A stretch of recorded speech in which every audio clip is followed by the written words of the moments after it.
And the clock strikes 4:30 Central Standard Time, and here we are. Welcome, everybody. Um, Sorry we're starting a little earlier today.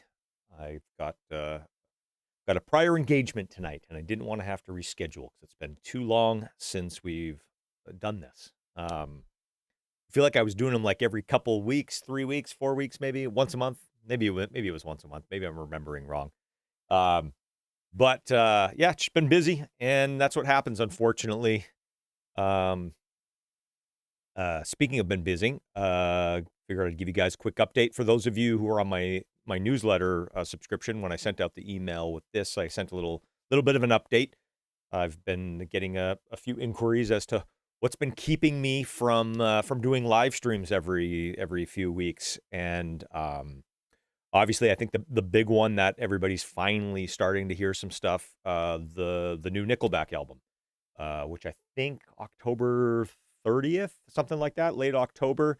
Couple singles have been out. Rattle the Cage, still being played a ton on radio, which is awesome.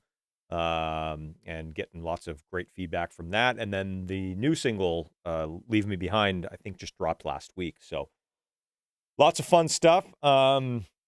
Also been working with another Canadian rock band, Theory of a Dead Man. I think their EP that I produced and mixed is coming out next week, I think. So we've got some stuff on there as well. Lots of action. So that's kind of the two big projects that have been keeping me away from YouTube. But here we are. Here we are. We've got a good one tonight. The genesis of this topic has been a little bit of a philosophy or maybe hypothesis for a while, and that is the differences between gear sometimes are so minute, and I think when we are either shooting stuff out, the differences get really highlighted, and we're listening for differences. But when we're mixing or when we're recording, when we're working, sometimes those differences are a lot smaller than we probably realize, or maybe we give those differences a little bit too much credit. There is something to be said for wanting new plugins or wanting new gear for the excitement factor, for the something new. I know myself, sometimes being in the studio for, 10, 12 hours a day, sometimes we need those little things that just kind of keep us a little bit motivated or energetic or whatever it is. And if looking at a new plugin is going to do that for you, well, then that's a price of admission right there. I often joke with people, like I've got a rack of guitars over here that I don't really play that often, but when I come into the room and when I'm sitting in a room with a bunch of guitars and amps and stuff like that, it makes me excited. It makes me want to make music, even if I'm not using them. So, I mean, if buying a new plugin or buying a piece of hardware for, a plug-in maybe 100, 200 bucks is going to make you want to go sit in the studio and get through a mix that otherwise might have been a little bit difficult. Hey, that's well worth the money. So there's all those other things that kind of factor into play here. But what I wanted to focus on tonight was kind of the real world look at why, like yes, we can hear differences between the same model of something, but how important is it? And I, fortunately, or I don't know, maybe unfortunately, I didn't jump on the preamp debate bandwagon. Ironically enough, when I was doing some of my shorts about a month ago, I was chopping up some shorts that are mainly, obviously, you guys know, are mainly little excerpts from these live streams. There was a live stream that I did, might have been one of the first or second live streams I ever did. And I said something about mic preamps in there where I said, yeah, I'm kind of like, whatever. I'm not that precious about it anymore. I used to be really precious. And now I've just realized it's like, yeah, it kind of doesn't matter. Like whatever's good. If it sounds good quality, whatever, the differences are pretty minute. And, I was so tempted to chop that and put that out right at like the peak of all that preamp nonsense.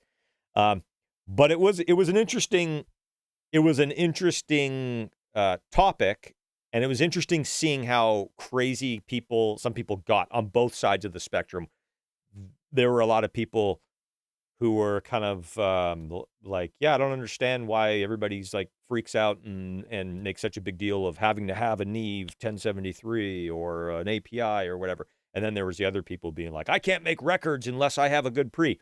And as with everything in life, it's probably somewhere in the middle. So I didn't want to jump on the preamp bandwagon. Plus, that's a little bit of a more difficult test to do in this format. It's a little bit easier to do offline and edit after the fact. But I wanted to kind of take that kind of a similar approach, being like, we all have, like, I'd say, I don't want to say duplicates, but we have like many, many, many of the same thing. Marketing and technology and artist endorsement and different interfaces, whatever it is, makes still makes it lucrative to put out kind of an 1176 plugin. There's been a couple that have come out this year that apparently are doing really well, and I've been hearing from people sound great. And I've bought a few, and I've got demos of a few tonight. So yeah, it's the 1176 thing isn't necessarily, it's not about 1176s. It's about like the same piece of equipment or the same plugin that we have 30 of, or in this case, I don't know, probably 15 to 20. I had to put an end to it somewhere. Like, there are so many plugins that don't look like 1176s, but were kind of like based off of it. Like, I had to put an end somewhere.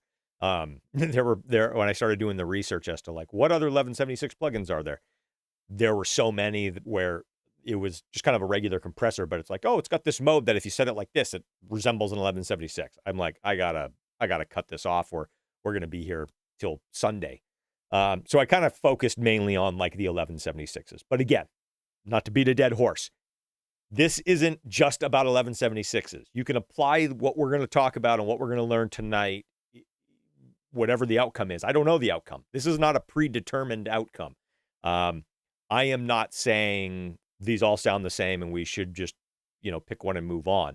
I'm also not saying that, the latest and greatest that everybody's raving about is so much better than everything else and that we can't do another mix without it. We're going to see. I was going to do this test on my own, and I figured, hey, this is a good way to let people kind of jump in and chime in on the stuff that we're hearing and the stuff that we're doing, and go from there. So anyways, long-winded intro. The chat is already going, which is awesome. If you're not subscribed to the channel here on YouTube, you're not going to be able to participate in the chat. So please subscribe. That way you can participate in the chat. And I think it takes a couple minutes to kind of kick in. So if you got something to say, subscribe now.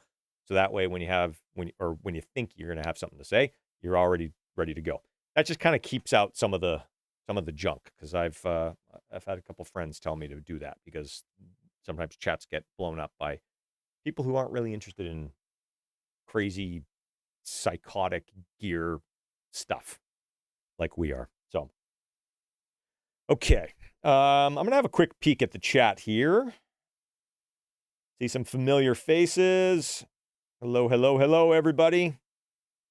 I'm assuming, since I don't have a bunch of people waving their hands saying, your sound's not working, I'm assuming our sound is working.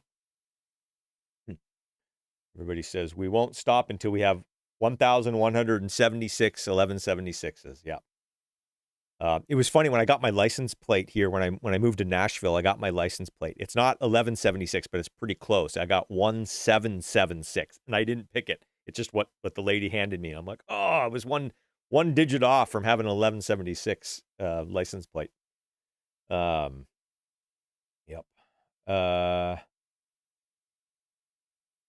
By the way, Colton, have you been back to Williston, North Dakota recently?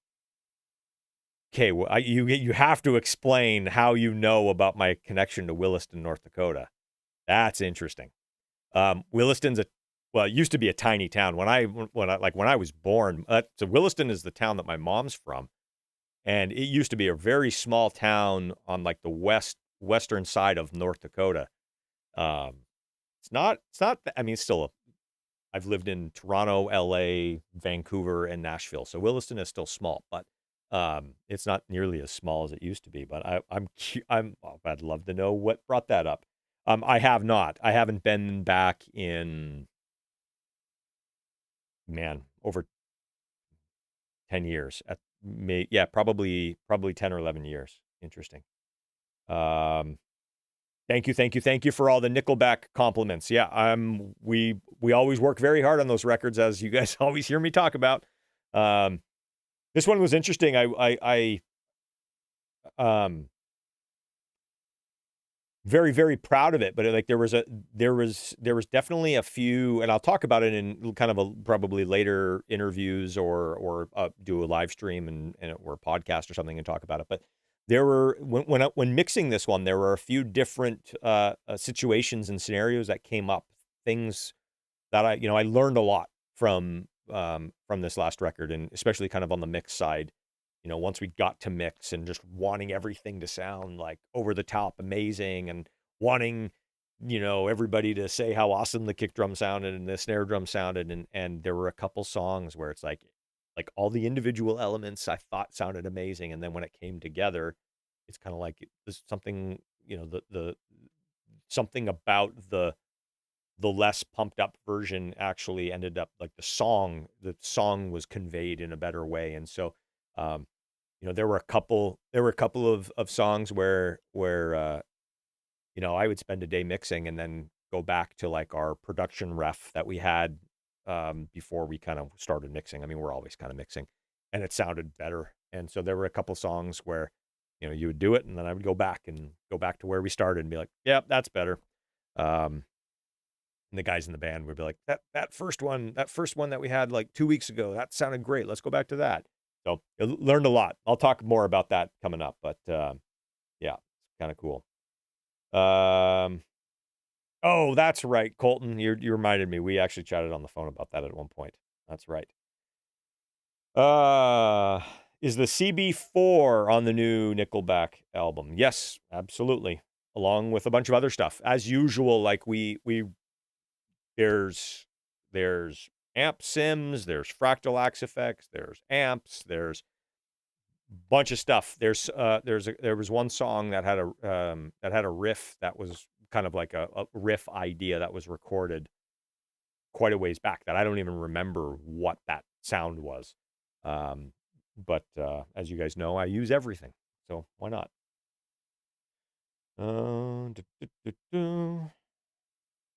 Oh, somebody mentioned here the Linda Varg Stranger in Tokyo. Yeah, there was an artist that I'm currently working with. We're not done. We still got lots more songs to release. Linda Varg, she's a Swedish artist. There's a song out right now called Stranger in Tokyo, and I'm really proud of that stuff that we did. It turned out really well. I think I've still got 4 or 5 songs to mix, and then we're going to do like a second half EP or second half of the album, however we're going to do it. We're going to do another batch. So if you guys are interested in checking out other stuff, kind of more up-and-coming stuff that I've worked on, definitely check Linda out. Did I mix the whole Nickelback record? This one I mixed the whole thing. I think this is actually the first one that I've mixed the entire album. The last album, CLA did 1. The previous album, I think CLA did 3. I think Randy did 2 or 3. And then I did the rest. And yeah, so awesome. Thank you guys so much. Thank you. Okay. Save questions, kind of unrelated questions. I'll do some Q&A stuff for kind of just like random Q&A stuff if we have time at the end. But before all of this, I have one more piece of housekeeping. I'm gonna switch over to here. I've got to do my little pitch here. The virtual apprenticeship production workshop, whatever it is that I want to call it. We released this in June, and I know a lot of you already know about it. A lot of you have already purchased it.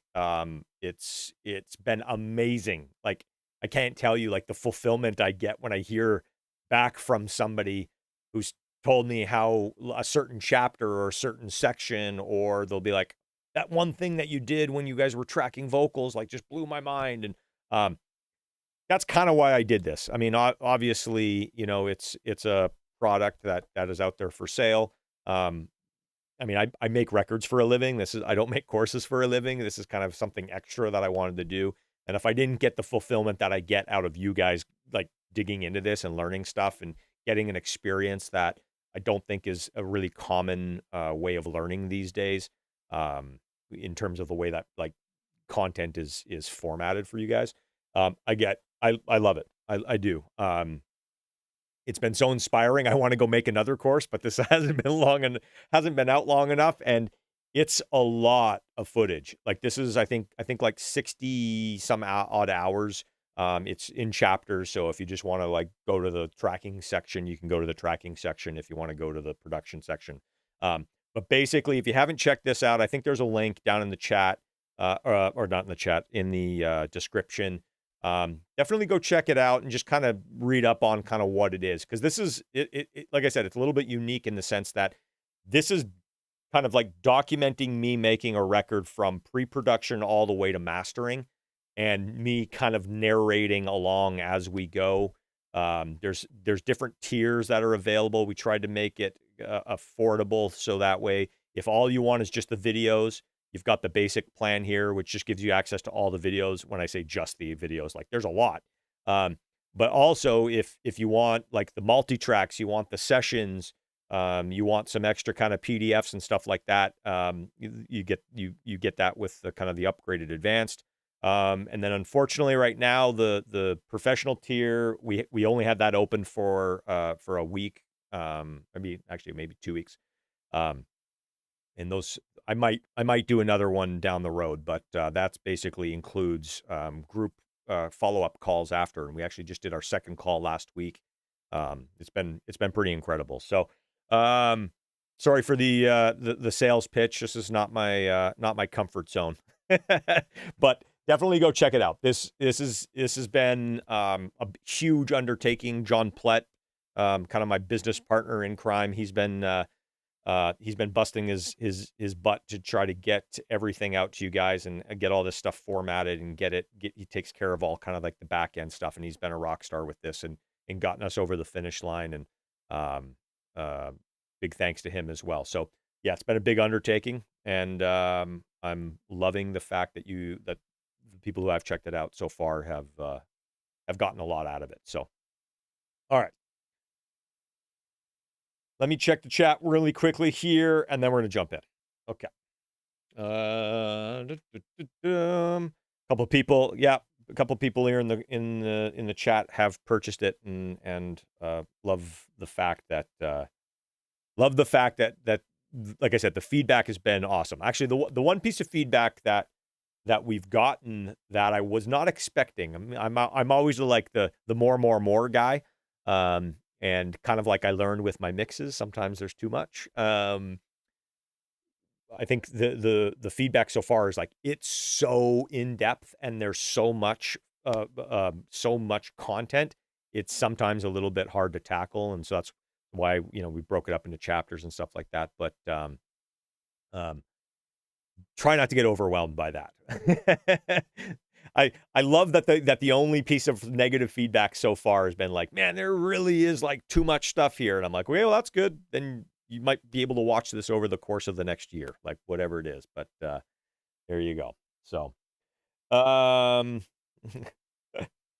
love the chat. I love it. I always have to remember to, like, some people who are going to be watching aren't going to be reading these tiny little chat here, but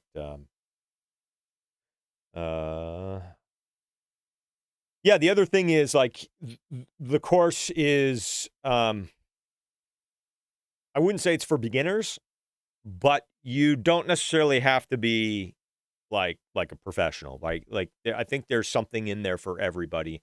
And I tried to make it as close to if I had invited all of you to come and sit with me while I make a song or make a record. Basically be in my studio with me when the band sends me a voice memo and watch what I do. I tried to anticipate some of the questions and answered those kind of as I'm narrating my process. But like I learned I learned the biggest, like the most stuff that I learned, or the most important lessons I learned were from sitting in a studio, watching and working with other engineers and other producers who'd been doing it for years. And that kind of doesn't exist the way that I wish it would. And obviously, as much as I would love to have 50 people or 100 people in the room with me while I make a record, that's just not possible. And plus, it takes a long time. Like, if I added up all the hours that it took to make that album, or sorry, to make that record, if I added all those hours up, it's probably way more time than anybody wants to sit here and watch, because there are some, redundant things. You don't need to see, doing 15 guitar takes when you understand the process after maybe 2, right? So we tried to cut it out a little bit, but anyway. Okay. Yes, my license plate does have meaning for the States. I'm well aware of that. And that's actually how I remember my license plate whenever I have to type in my license plate. I do think about that. Okay. Shall we dig in? I don't even know where to start with this. Well, you know what? I do know where to start. I've got to put on my headphones.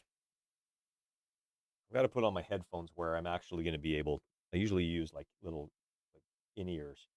But unfortunately, the in-ears that I have don't sound the best. And so I want to be able to hear subtleties, so I'm using my trusty open back headphones here. All right.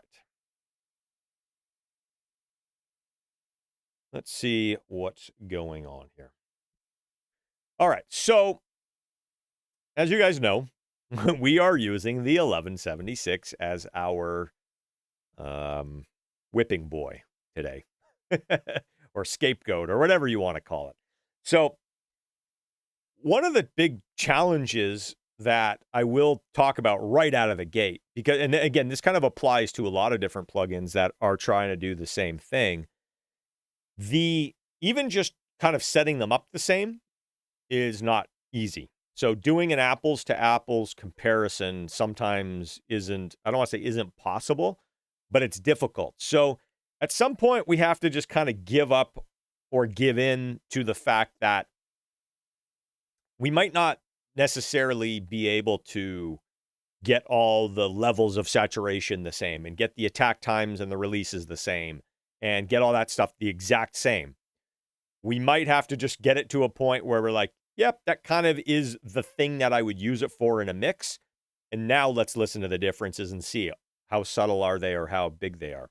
So for instance, this is the soft tube FET compressor. I know a lot of my colleagues love this compressor for the 1176 thing. Is this 1176? I mean, it doesn't have necessarily the interface the same way, let's say, like, this one does, right? It's got some similarities, but it's not exactly the same. Even just like the markings on the input. So, like, for instance, you guys probably can't see this because I've tried to zoom in as much as I can here, but like the soft tube goes from minus 18 dB to plus 30 dB on the input, and it's got a mark here at 0. Whereas a traditional 1176 goes from all the way off to 0. And as far as I know, I'm not an electrical engineer. I don't design gear. I'm not really familiar with schematics. Maybe some of you in the chat can chime in on this. But as far as I know, these numbers are a little bit just kind of like, negligible. I mean, they're a little ambiguous as to kind of what they are. Same with the output. So one of the things that I was kind of struggling with trying to get these in just like a spot where we could start is like, there kind of isn't unity gain. And so I had to just figure out a way to just kind of pump some signal through this, have it, do 4 dB of compression, of gain reduction on a sine wave, and then set the output so that way it's pumping up the same thing. Now, that was the way that I did it. Maybe there's a better way to do it. I'm sure there is. But I just wanted to get things in kind of a ballpark. Same with like attack and release. For this purpose, I'm going to use kind of a very stock kind of, they call this the Dr. Pepper setting. And actually, I did pull up something. I did want to reference something. Let's pull this up here. Okay, enough with me. You don't need to see me again. Let's close that down. Okay. So I figured if we wanted to learn a little bit about the 1176, well then let's go to the Universal Audio page and just kind of read a little bit about it. And I was doing a little bit of research and I came to this page and I thought, my God, this is actually a pretty good page. I'm actually going to copy this and put this in the chat. So if you guys want to check it out yourself, because it's got some cool information on it, right? So here, I'm going to put that right there for you guys. Anyways, this kind of just has some overviews of obviously they make the plugins and they wanted people to understand why is there 3 Universal Audio 1176 plugins. We don't have to dig in too much to the differences between that. But the thing that I did want to talk about is because it makes sense once we start looking at some of these other plugins that don't have the same controls or don't react the same. The attack and the release controls on this. Well, we'll get to the attack. So really quickly, I'm just going to read this here. The 1176's input knob simultaneously sets the threshold level, which is the point where the compression kicks in, as well as the amount of signal entering the 1176. In other words, turning up the input knob on 1176 has the same effect as turning down the threshold control on other types of compressors. The only issue with this, and I'm not reading this, this is me talking. The only issue with that is it also changes how hard you're driving the unit, okay? And so we'll get to that on the next section here. The output knob adjusts the overall signal leveling, leaving the 1176. This control can be used to apply makeup gain to compensate for anything that was lost during gain reduction and compression. A good starting point is to use the output knob to match the level of the compressed and uncompressed signals, which you can discern by hitting the off switch bypass button. We're going to do that on the plugin. Obviously, by doing so, the compressor's effect on the mix can be heard without volume changes affecting your judgment. Okay, cool. So that's our makeup gain. That's a little less like complicated because it's just kind of doing one thing. Let's keep reading this and we'll come back to the input. The attack control sets the time it takes the 1176 compression to respond to the incoming signal. The 1176 boasts anywhere from a lightning fast 20 microsecond attack time to a fast 800 microseconds. So that's still quite fast. So on other compressors that maybe aren't 1176 clones, we got to understand, like, can they even go that fast? And if they can't, and if you've gotten really a fast attack setting on your 1176, you might not be doing the same thing. And I mean, we'll come back to that. So the special edition has a slow attack time, which kind of makes it a little bit more useful for other things. We won't talk about that because a lot of the other ones don't have that. Conversely, the release control sets the time it takes for the 1176 to return to its original signal level. The 1176 release times range from 50 milliseconds at the fastest to 1.1 seconds at the slowest, which is really slow. Release times are usually dialed in to suit the rhythm of the song. For example, when compressing a snare drum, try setting a release time that's fast enough to be shorter than the time between the snare hits. Setting the release time this way will help avoid pumping or breathing. Sometimes we want pumping and breathing. We'll get to that. And of course, a much faster release might be appropriate. Note that the attack and release controls work in the opposite direction of many compressors. Turning the knobs towards their higher value shortens attack and release time. So turning it up makes it faster. So it's almost like you have to think of like the knobs instead of just saying slow and fast or how much one way or the other. I think of like quickness. Do you want more quickness or less quickness? Or you want it to be faster or slower, right? So, and then obviously you've got all of the different ratios. And the other cool thing about 1176 is, and I'm interested to see if all the plugins do this, but on a physical 1176, obviously there's the all buttons in where you push all 4 buttons in and it has a really cool attack envelope and lots of compression. But you could also like do like 4 and 12 at the same time. Now, does that equal 16? I don't know. Like it just has a sound. It kind of modifies things in a weird way. I don't know. Like I just would play around with the sound and sonically find one until I liked it. Some of the plugins can do that, and other plugins I don't know if you can. I think it might just have an all buttons in or not. And then here's where they talk about the Dr. Pepper setting. For a solid starting point with the 1176s, try the classic Dr. Pepper setting. This comes from a classic ad campaign for Dr. Pepper recommending people drink a bottle for needed sugar boost at 10, 2, and 4 every day. Mimicking those numbers on 1176 will get you great results. Attack at 10 o'clock, the release at 2 o'clock, and the ratio button at 4 to 1. So like the 4, right? All right. We're not going to talk too much about the button, all buttons in for now. So what I did is I kind of went through and kind of did the Dr. Pepper setting, and I put a 1K sine wave through it, and I set the input to get 4 dB of compression, and then I took the output knob and adjusted to level match. That is my methodology for our starting points today, okay? It's incredible how vastly different the gain staging I've already noticed, and we'll start just playing stuff through here so you can hear it, but it's incredible how the level differences are from one plugin to another. So really quickly before we dive into this, the other thing I wanted to show you was kind of how we're doing, what my signal routing is. So before I play anything, or before I kind of talk about anything, I'm just going to play this track. This is a song that I mixed. It's a band up in Canada called Judgment. Really cool band. A really good friend of mine, Jeff Dalziel, amazing producer, one of my mentors when I worked at Sony. I mixed this for him. He produced it. The track sounds incredible. But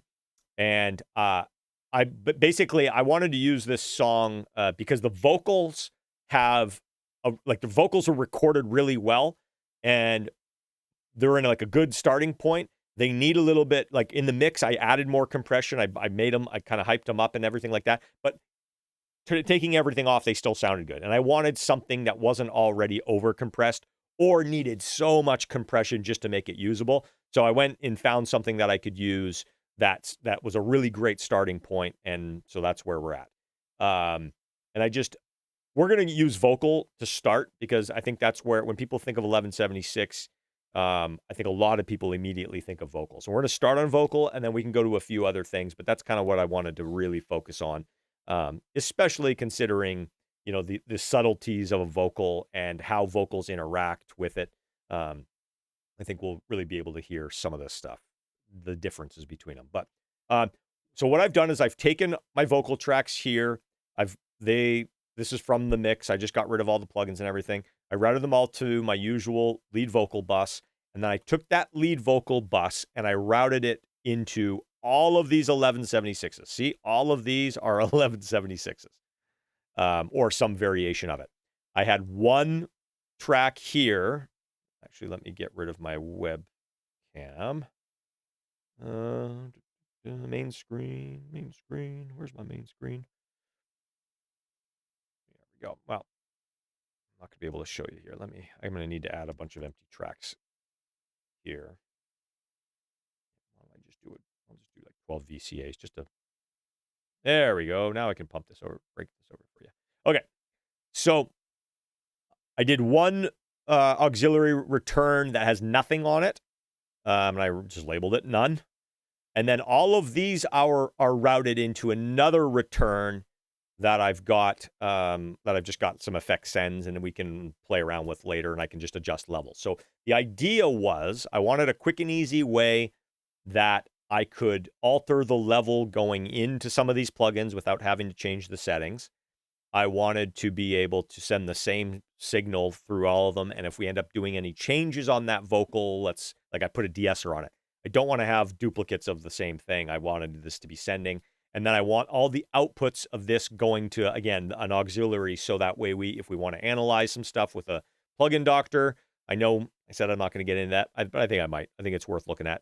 But we can look at that, and everything's kind of going through the same chain. So hopefully that's clear. I'm going to play the song. I brought in some stems because I think context is a big thing. We can listen in solo all we want. Nobody ever hears it in solo except for us.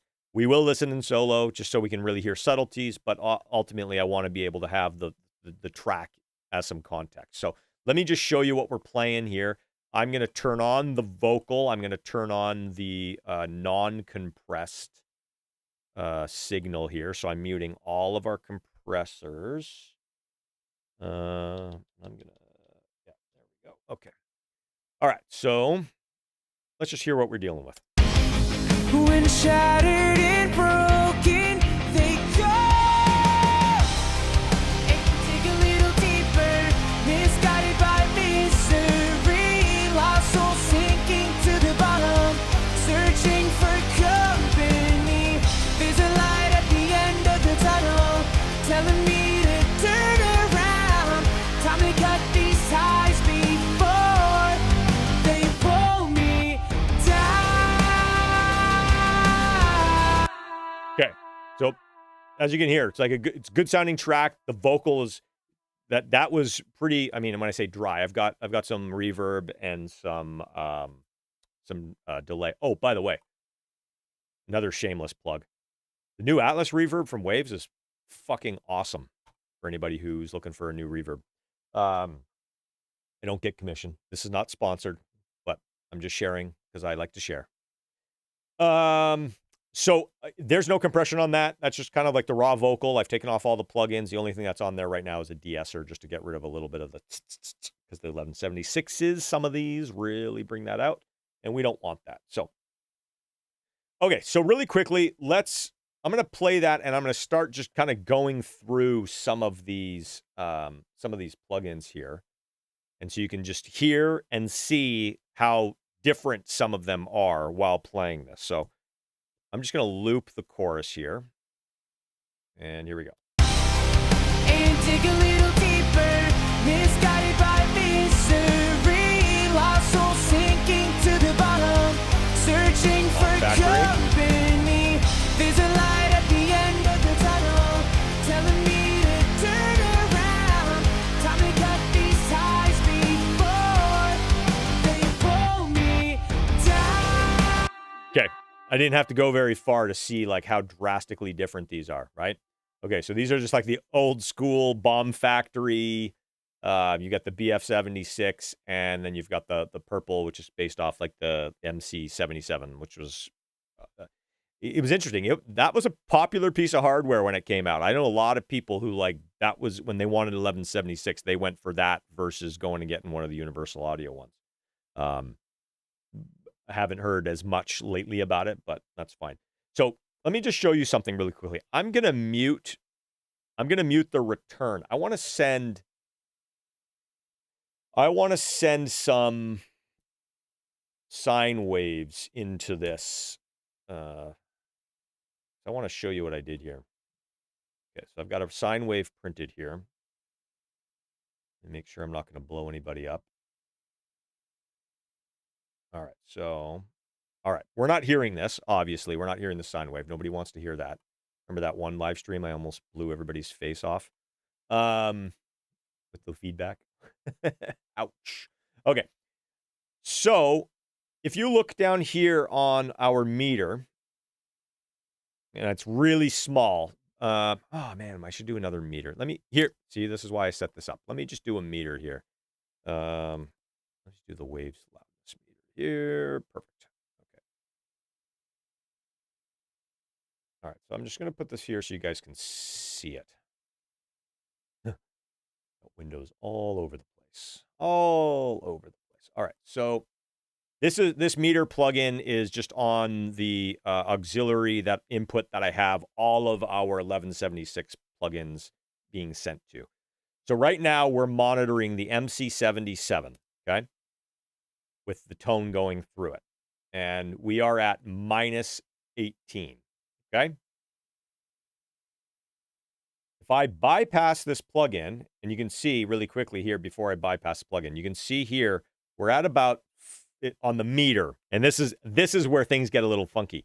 The meter is showing minus 4 dB of compression, but I would argue using the meter to gauge our gain reduction is probably more real world than figuring out is the meter right, because I know a lot of people who still look at the meter. I still do as well. And if you see that thing's just buried and not moving, you're going to be like, oh, I'm getting 1,000 dB of gain reduction. And if you see it just moving a little bit, you're going to be like, I'm getting a little bit. And then you kind of use that as a gauge still.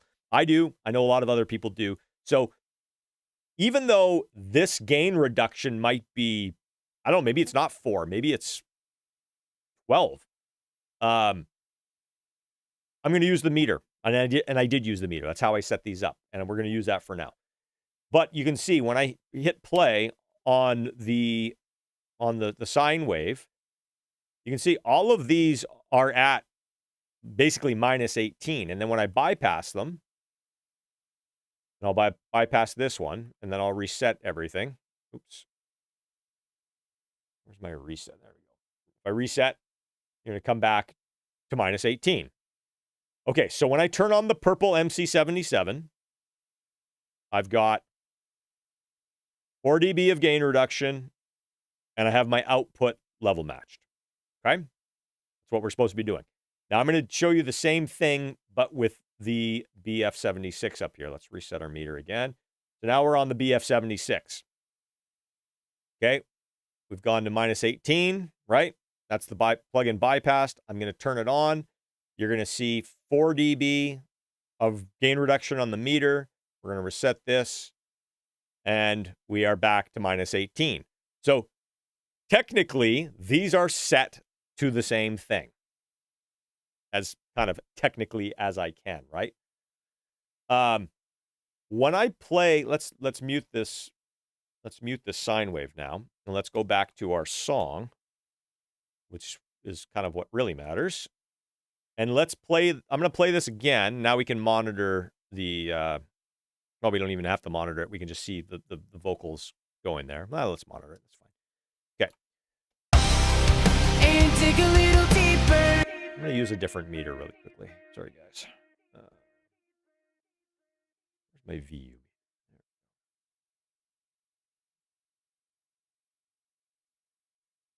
We'll use this one instead.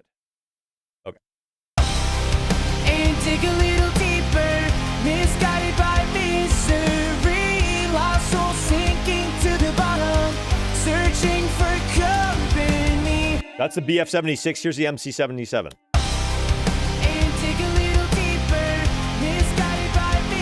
Okay, volume not even close to being matched. What happened?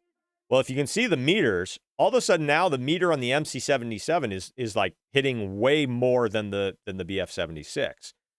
So it's actually something is it more sensitive to a 1K tone than the other one? Like what I'm trying to do is highlight, like, how do we actually test this thing? Because that's the other thing is I love people who are like, oh, I ran the thing through what blah blah blah blah. It's way better, and I'm like, yeah, it was way better for that, and it was way better the way you did it. If you change your methodology, does it all of a sudden, is it the same? Is it not the same? Like, it kind of just depends on how you're doing it. And I don't have the perfect answer here. I would love I would love some discussion after the fact, and I'm more than willing to do like a follow-up live stream that we do this more technically correct, because I know this isn't technically correct. It's a little more real world, but this is the perfect example of 2 plugins made by the same plugin developer. They're set at, and I didn't set the knobs the same just to set the knobs the same. Like, I used my methodology of running the tone in, using the input to get 4 dB of reduction, but the knobs look like they're in the same place, but we're obviously not getting anywhere close to the same amount, right? So let's try to match them a little bit closer, and this is our first step of, you're going to see me do this throughout. And the reason why we need to set this precedent now with something as close as these things are in terms of their development, in terms of their user interface, in terms of their controls, this is as identical as you can get. I'm going to be making some really wacky moves on some of these other plugins, and I don't want anybody saying, well, of course, when you turn the whatever up, it's like, we have to do some wacky moves on some of these other plugins to get them into a similar spot in order to have a fair comparison, right? So when I play back the track, I'm hearing, or I'm not even hearing, I'm seeing, obviously we're hearing the level difference, but is the level difference that there's too much gain reduction or not enough output gain? And when you look at the meter, you can see that the purple is getting a lot more gain reduction. So we're going to just try to even this out by ear and by using our eyes on the meter, and then we're going to kind of recompare again.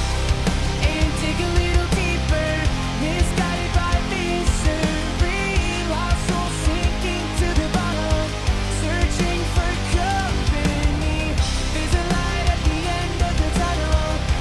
Okay, so that's a little closer to me now. So let's do something. I want to use the tone again to just level match. So let's go back here. When I say level match, I'm going to level match the output of the MC77 here. Let me mute that before I hit play. Okay. I have to unmute that guy. Okay. So now when we bypass this plugin, we're seeing our meter is moving. Right? Okay. So we need to add about a dB here, it looks like, on the output. Trying to get to minus 18-ish. Okay, minus 17.9, good enough. Okay, so now we're going to turn off our tone, and we should have a relatively level matched. When I keep on saying level match, I'm not talking between the two plugins. I'm talking about like when I bypass the plugin before the gain reduction and after the gain reduction. Okay, let's hear this. And dig a little deeper, misguided by misery, lost soul sinking to the bottom, searching for company. There's a light at the end of the tunnel, telling me to turn around. I mean, we're still way off. So I'm just gonna have to do this by ear. Like even using the meter is not helping us right now. So I'm just gonna have to do this by ear. So bear with me. And dig a little deeper, misguided by misery. Okay, it looks like I backed off the gain reduction a little too much. So I gotta put the input a little bit harder on the purple here. And dig a little deeper, misguided by misery, lost soul sinking to the bottom, searching for company. There's a light at the end of the tunnel, telling me to turn around. Time to cut these ties before they pull me down.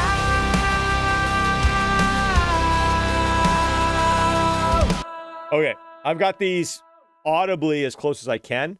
I'm already seeing just, again, this could be meter ballistics. This could be a UI thing. Again, it's just kind of tough to tell. But it's also good that we don't know. Like, we have to use our ears. Like, what's the difference between these now that we've level matched them, right?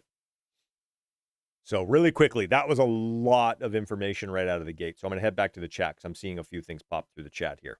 So stand by, guys. Okay.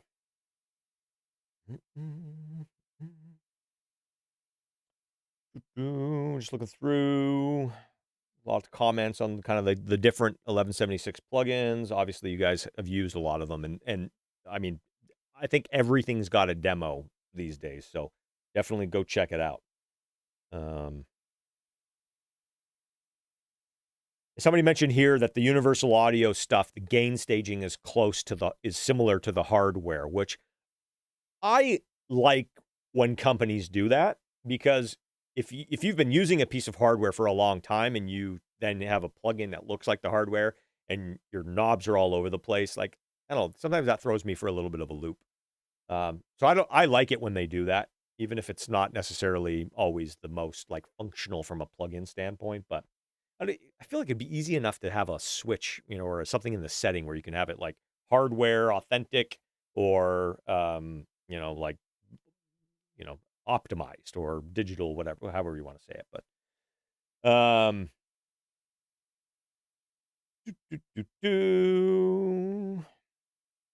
Bomb Factory 1176, but only in native mode for Tom Lord Algae is one of the best one from all the compressors. Oh, interesting.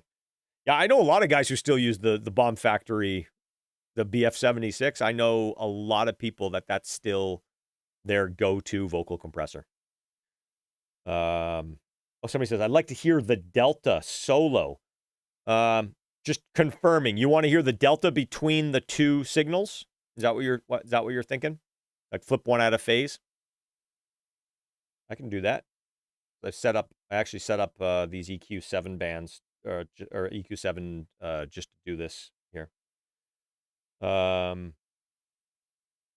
And somebody mentioned here, what about using white noise or pink noise for volume matching instead of a 1K? So yeah, I mean, obviously you could do that, right? And pink noise would probably be a little bit more like full band, so you could hear, or so that the compressor would maybe pick up on, like if it has like some low end emphasis, where if you're pumping in low end, it's going to react differently. So that's a good point. That's something that we could do to see if we could try, like if we run into this problem on everything, or maybe we just go and try that and see if that gets us closer. But that's an interesting test here. Now that we've got these kind of level matched, let me turn on one of these. Let me turn on one of these 7-band EQs here. Obviously, there's nothing on. There's nothing happening here. I'm just going to use it to flip the phase. Let's solo our. Okay, so this is what I was seeing. Okay, so this is out of phase. Let's bring these up again. This is where I think we are. Okay, before we dig in this is great. Thank you for suggesting that test, because this is going to be something we're probably going to do throughout the night, which is why I put those EQ7s across. I wanted to be able to flip phase and hear the delta between the two. When we're talking about, I mean, you could think about any gear, but we're talking about 1176s. What are the things that could be different, right? If there's no gain reduction going on, there could be just like some box tone. And box tone has become kind of a term for there's no effect happening, but just running signal through it has a certain like EQ curve, let's say. Again, forgive me. This might not be technically correct. You can pick it apart all you want after the fact. It won't hurt my feelings because I don't care. I'm just trying to explain this the best I can, as if we were sitting here having a layman's conversation with me. But there's a few different factors when we're going to start really analyzing the sonic differences. So there's the kind of the box tone of it. Does it have an EQ curve, an inherent EQ curve, just by turning it on and running signal through it? And there's a few plugins that I know in here they do. I've looked at them before on Plugin Doctor. You can hear it. You don't even have to look at it. You turn it on and you're like, oh, it's brighter. It's simple as that. Even when there's no gain reduction happening, right? So that's one thing. Even without any gain reduction happening, some of these are going to potentially have some sort of like harmonic overtones, some saturation going on. They might have a little distortion. That saturation might be like dynamic, like level dependent. It might be static. There could be some noise. I like to turn all the noise crap off for the most part. So there's that. Somebody mentioned in the chat, yes, there's level. Just turning a plugin on sometimes just has level boost. And that's there's pieces of hardware that do that as well. Sometimes by like unbypassing, or if it's on then on a console and you put the insert in, just by putting it in, even if nothing's happening, they just, for whatever reason, the circuitry just, it happens, right? So, it is what it is. Then there's the actual gain reduction is when the gain reduction is happening, does the sound change? So there's the box tone as, let's say, as signals going through it without any gain reduction, but there's also the tone of it when there is gain reduction. So for instance, when you're running, let's say, white noise or pink noise through the plugin with no gain reduction, when it comes out the other side, is there a little EQ curve? Fine. Once there's 8 dB of gain reduction, is that EQ curve the same, or is that EQ curve different? That's a lot more harder to pick up on, but that is a thing as well that I've noticed with some, maybe not so much with these that we're going to talk about tonight, but there are some plugins that I know, or some compressors I know, like it's like even when the meter is just almost like pinned and you make up the gain, like just the overall tone of it is just so different. And so that happens as well. And then what I'm going to refer to as the envelope is going to be different, especially with compressors. So the way that the attack and the release time kind of play together, that's also going to be very, I think, going to be a noticeable difference. And then the last thing I will say in regards to compression is compression typically, depending on like the ratio and depending on the compressor, like a lot of compressors have what's called a knee. So they kind of start compressing into the ratio that you have it set to. So it doesn't go from like nothing to 4. It kind of like goes into 4. And I know with the 1176, the higher ratio you go, the kind of the more angular that knee is. So it turns into like, when people say a brick wall, it's it's more of a sharp angle as opposed to like a gentle curve in terms of how the gain reduction kind of comes on. So those are all like the differences that we're going to be kind of listening for. And I think it's important because if we're not listening for them, then it's hard to kind of compare, right? And so again, chat's going crazy. I love this. This is a deep conversation. Like we might have to come back to this, but and I'm going to be going to the chat. This is going to be really kind of broken up, and I apologize for that, but I think it's necessary because there's a big conversation around this, and I think it's good to have it now. So,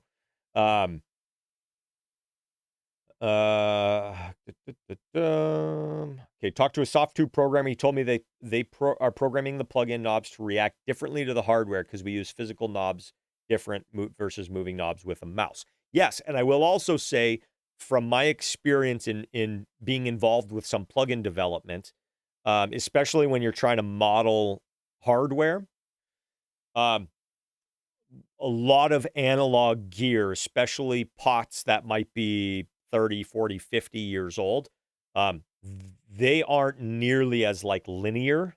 So as going from 1 to 2 is not the same as going from 2 to 3, and that's not the same as going from 3 to 4. Just the way that the knobs work. And I know from some of the plugin developers that I've worked with, they like that logarithmic or just even like the non-linear, let's say, because I don't know if it's always logarithmic. Sometimes it can be, it's almost like a guitar amp. Sometimes you turn up, you're turning up a knob and it doesn't do anything for half the sweep, and then all of a sudden it gets really sensitive in a certain sweep. Like that happens with some of this stuff as well. That's really hard to model. And so I think what a lot of plugin developers are doing is they're kind of taking snapshots at a few different spots and then just filling in the gap linearly. That's a word. So we also have to keep in mind that that's a big difference as well. So that's why just again, if I just set all of these to the same thing and then hit play and said, "Oh man, those ones sound like shit." Well, yeah, because they're doing different things, right? Like we would have if we had when we had the purple audio here, when we had the purple and the 1176 or the BF76 going. If we were A-Bing those, we immediately would have picked one or the other because we're like, oh, that one's way better. Well, they weren't doing the same thing, even though the knobs were all set to the same thing. And even though we ran the signal through it, they weren't doing the same thing. So, yeah, we got to understand all these kind of differences and the different things that are in play here. Not 11.6, but acoustic L-Ray has serious box tone. Lives on my mix bus with no compression. Yeah, there's a lot of stuff that has a lot of box tone. Even some of these, like we will look at a couple of them, and that's the thing. I shy away from Plugin Doctor, and I don't want to talk bad on it because it's pretty awesome. It's cool to see what this stuff's doing, but that's not how we mix. And at no point are we doing a mix and we pull up a plugin and we open up Plugin Doctor to make sure it's doing something before we make a decision. Like, yeah, that's part of like the research. It's part of kind of like the experimenting and playing around and kind of knowing what our tools do. But nobody cares what it looks like in Plugin Doctor in regards to a real world mix. It doesn't matter. It matters so you know what you're dealing with and you know what tools to reach for, right? That's great. And so we might look at a few of those things tonight and see what it's doing, right? So, okay. How about one 1178 plugin that is in theory a copy of an 1176? So one of the plugins we're using today is 1178, and everything here is in stereo. So I mean, I'm using stereo plugins just so that way we can route stuff through it as we want. But anyways, here we go. Back into it. Okay, so let's hear the Delta. And when I played the Delta before, I started hearing the thing that made me stop and go on this little tangent. So I'm sorry I can't blow up the interfaces here. Unfortunately, these old plugins don't have scalable interfaces. Okay, so as it's playing, I'm going to turn off the reverb and the delays here. And I'm going to turn it up so you guys can hear the difference. dig a little deeper, misguided by misery, lost soul sinking to the bottom, searching for company. There's a light at the end of the tunnel, telling me to turn around. Time to cut these ties before they pull me down.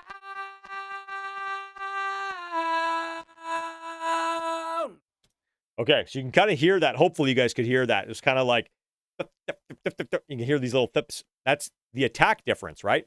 So let's just play around with the attack really quickly and see if we can match it up a little better. I don't know. We might not be able to. This is, like I said, an experiment.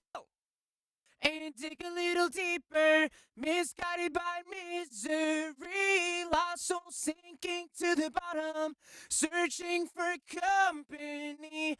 There's a light at the end of the tunnel, telling me to turn around. Time to cut these ties before. And dig a little deeper, misguided by. So it's, yeah, the attack times are different. I mean, it's a little bit of the attack time, but I think it's also like the way that the compression is happening. Like if we went to a different ratio really quickly, let's see how different this one is.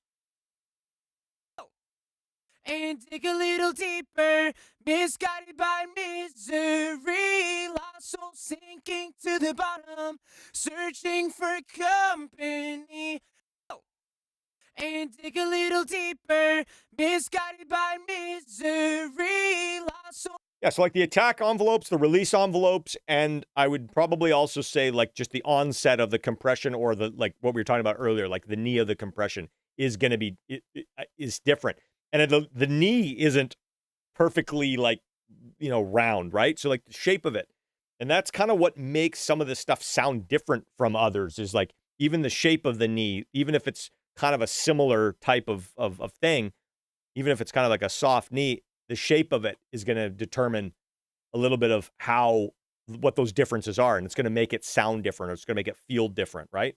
So there's that. Let's really quickly, my mind is like, just, I don't even know. I don't even know what we're doing here. This is crazy. Because I got so many, like we could do that with every single plugin, but we'd be here for the next 4 days. Really quickly, I want to go through and just kind of do a very quick match. So that way, once we want to go and listen through, we actually have something close, right? So we know those are two different things. Actually, before we do that, now that we've got these kind of set similarly, let's listen to them and see if there's one that we like better than the other. And dig a little deeper, misguided by misery, lost soul sinking to the bottom, searching for company. There's a light at the end of the tunnel, telling me to turn around. Time to cut these ties before they pull me down. And dig a little deeper, misguided by misery, lost soul sinking to the bottom, searching for company. There's a light at the end of the tunnel, telling me to turn around. Time to cut these ties before they pull me down.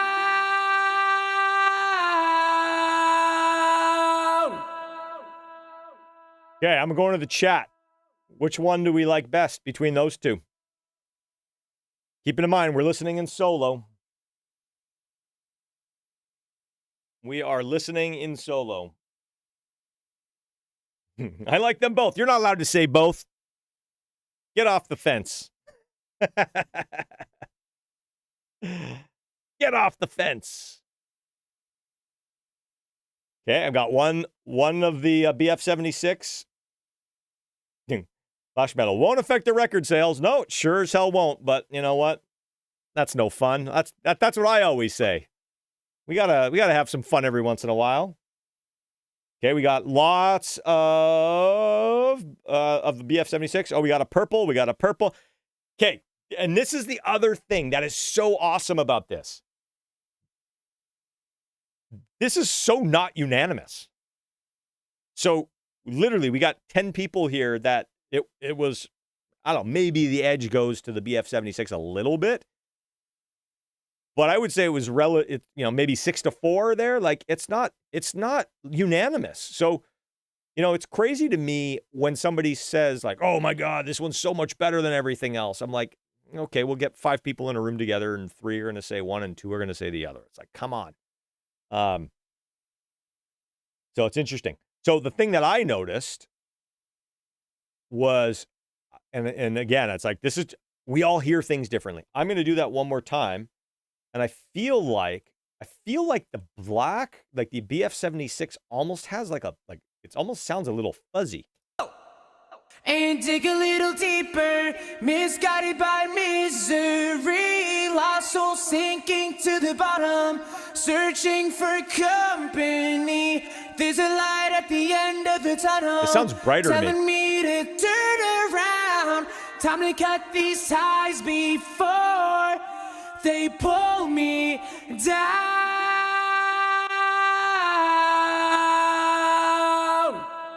I think that's one of the reasons why everybody still loves the BF76. It sounds like it's just saturating. It's got a really, really, really like it just compacts everything and kind of, I don't want to say smooths it out, but it kind of smooths it out a little bit. So yeah, the black, to me, I'll call them black and purple. The BF76 to me has a saturation push to it that almost softens the top end. And almost kind of makes the signal a little bit more like solid, let's say. The MC77, this purple guy, this one sounds almost a little more articulate, a little more open, a little more clear. And so, again, those are the differences between them. If you need clarity, maybe you go for this one. If you're working with a vocal that's maybe already a little compressed, or maybe a little dark, or maybe a little distorted, a little fuzzy, maybe you go with something like this. If you want the saturation, you need something that's kind of soften the transients a little bit, you go with something like this. And that's kind of the point of experimenting. But to just say one's better than the other, I think would be a little remiss. But I'm gonna hit the chat one more time. Like I said, this is collaborative here tonight. We're going back and forth. Somebody said in the chat here, "I love your matter-of-fact, no BS approach to mixing." I appreciate that.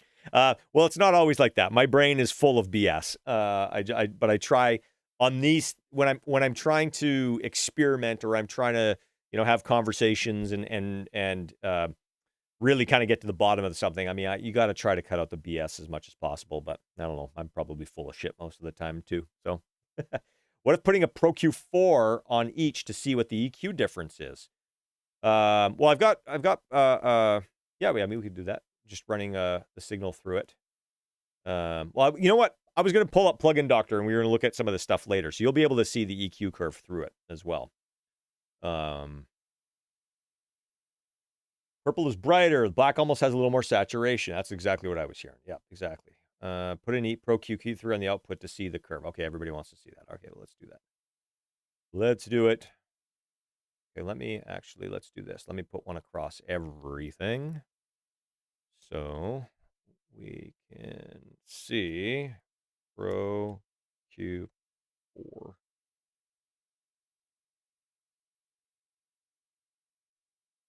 All right, so,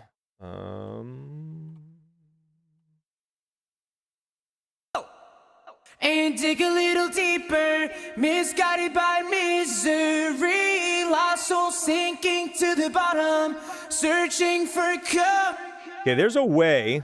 Somebody's got to help me. I think there's a way that we can see more than one track at a time, right? Is that Pro Q4 or is that a different plugin? Somebody help me with that. Yes, Canadian ears are different than ours in the States. Yeah, for sure. You have to factor in the cold. The cold weather. So, Pro Q4. Okay, somebody walk me through seeing multiple channels at the same time. Oh, there we go. Okay, so arouser. No, what do we want to look at? We want a BF76. Okay, and MC76, right? And dig a little deeper, misguided by misery, lost soul sinking to the bottom. Okay, how do I make this one the same size? This one looks different because it's bigger, right? Oh, there we go.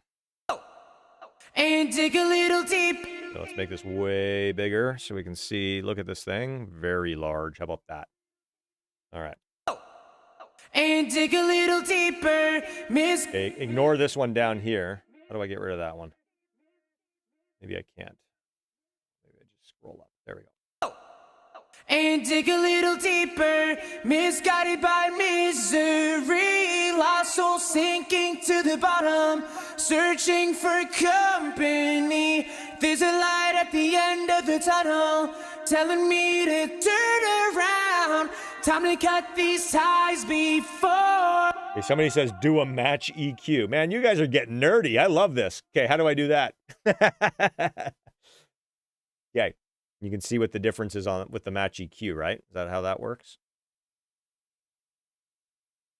You guys are gonna have to talk me through this. I'm gonna learn from you guys.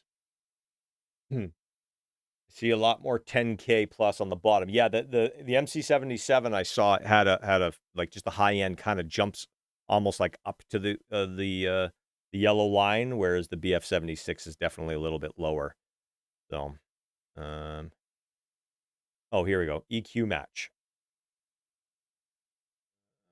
Reference, other instance. Let's go to MC77 there. Okay, so I do input and reference.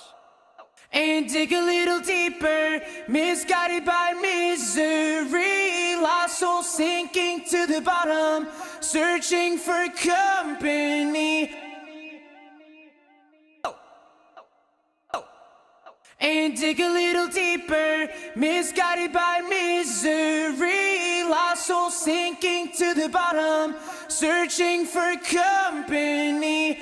There's a light at the end of the tunnel, telling me to turn around. Time to cut these ties before they pull me down.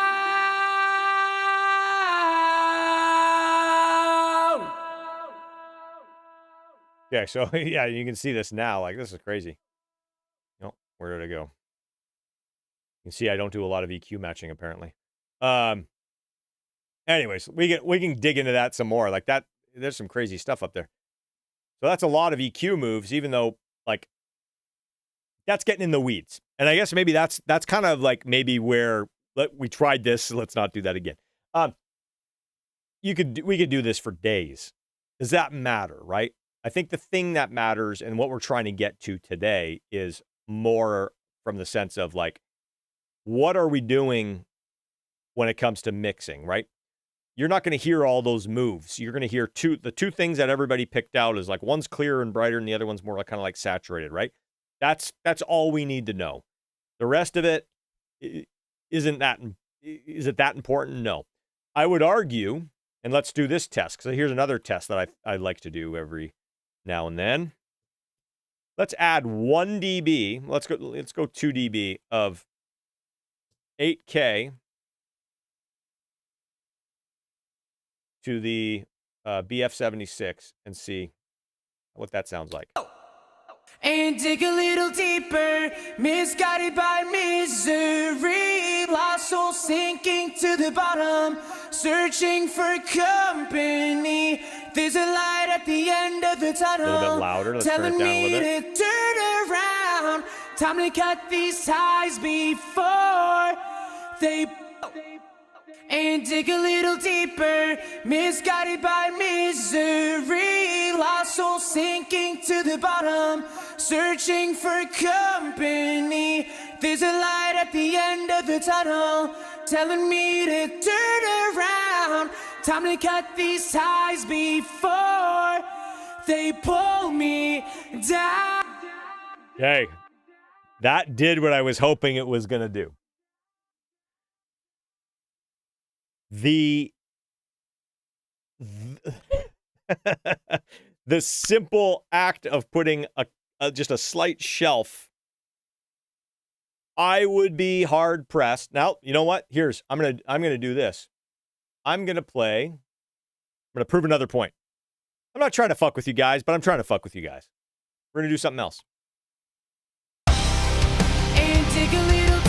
Okay, I'm going to turn the vocal up so it's nice and loud, so you can't say, oh, I don't know, it's kind of buried in the mix. I'm going to turn it up nice and loud, and I'm going to play, and I'm going to move my my thing here so you can't see which one it is. I'm going to play the beginning part of the chorus. I'm going to play it 4 times. I'm going to go A, B, A, B, or B, A, B, A. The point is, we're gonna have to pick which one it came first and which one came second. But I'm not gonna fuck with you. I'm gonna switch. Okay, so here's the first pass. And dig a little deeper, misguided by misery. Here's the other one. And dig a little deeper, misguided by misery. Here's the first one again. And dig a little deeper, misguided by misery. Here's the next one. And dig a little deeper, misguided by misery. Okay, I want to take a poll. Which one was first and third, and which one was 2 and 4? So let's say, you guys just tell me which one came first. And I'm curious.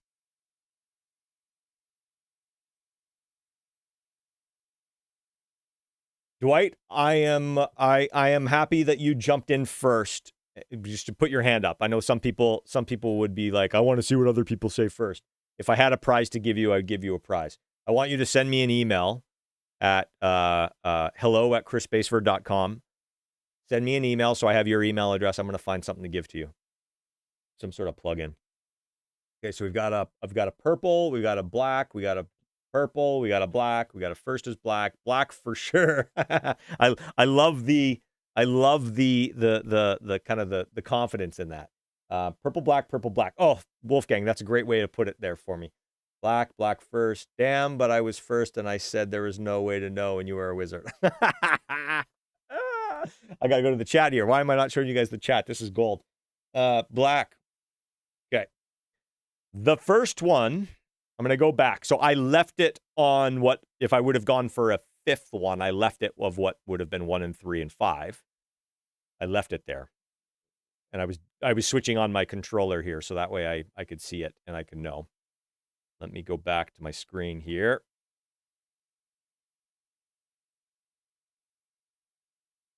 That was 1 and 3. So it went purple, black, purple, black. The point of this is, if I can make one statement that just try to take this with you and try to take this to heart and try to apply this to all the gear shootouts, all the plugins, all the mix moves, all the stuff, is the difference a lot of the times is so small. I'm going to go on a limb and say that it doesn't matter. What matters more is how you set it up. What matters more is the lead vocal is at the proper level. What matters more is that it's EQ'd properly and that that the S's aren't getting out of control and stuff like that. Like the differences between these two doesn't really matter in this particular scenario. But be honest with yourself and listen. And if there isn't that big of a difference to where like it's you can't, you're like, no, it just let that be freeing. Don't get pissed off because you can't pick it out. Don't get discouraged. I don't think I could have picked it out either. Let it be freeing so that way when you make a move and you're like, I like that, you don't need to try every single 1176 plugin, right? Yeah, let's go back to the chat for a second. This is fun. This is good. You can make them overlap. Go to the previous view on the button, little arrow. I'm not sure what that. I think that was with the fab filter. We'll do that another time. I think the problem with this is why I don't want to. This is why I didn't want to. This is why I didn't want to pull up Plugin Doctor and really rely on that. I didn't want this to be a Plugin Doctor live stream. And I think the Pro Q4 graphing and EQ match is kind of the same type of thing. We can find differences across the board on all of these. We can find those little half dB moves and these little, the question is like, how relevant and how significant is it? And I think what's more important to me, and what I hope that anybody watching this gets from it, is the importance of the difference is not the difference. It's sometimes the fact that the difference is minute and you can just use whatever one you want and move on. So, yeah.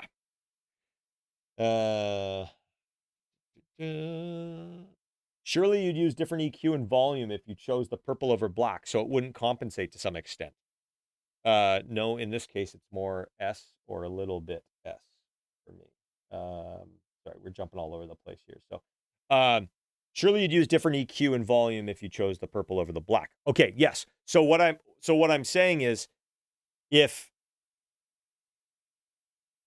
you want an 1176 style plugin on a vocal, you like that flavor on a vocal, which one are you going to use? I would argue most people get hung up on this rather than like putting one on and turning it up and you're like, oh, cool, I like the sound of that. It's giving me the flavor that I want. I just need a little more high end. I don't know anybody who puts an 1176 on a vocal to get more high end. Like you would do that with an EQ or something else, a saturation box, right?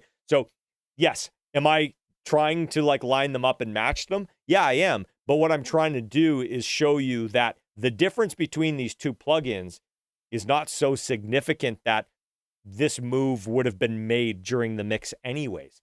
I didn't necessarily make that move to try and match it. And maybe I didn't do a good enough job explaining this. I liked the clarity and the openness of the purple. And so I turned on this EQ to be like, well, I'd like the saturation on the other one. So I wonder if it was just a little bit brighter. I know people who would pick the purple as their favorite simply because it's brighter, right? And they're gonna be like, oh, that one's way better. And it's kind of like, well, is it? It's just a little hair brighter, right? So, and I'm not saying just use EQ and match all these things. That's not what I'm saying at all. What I'm saying is like, the difference is so small.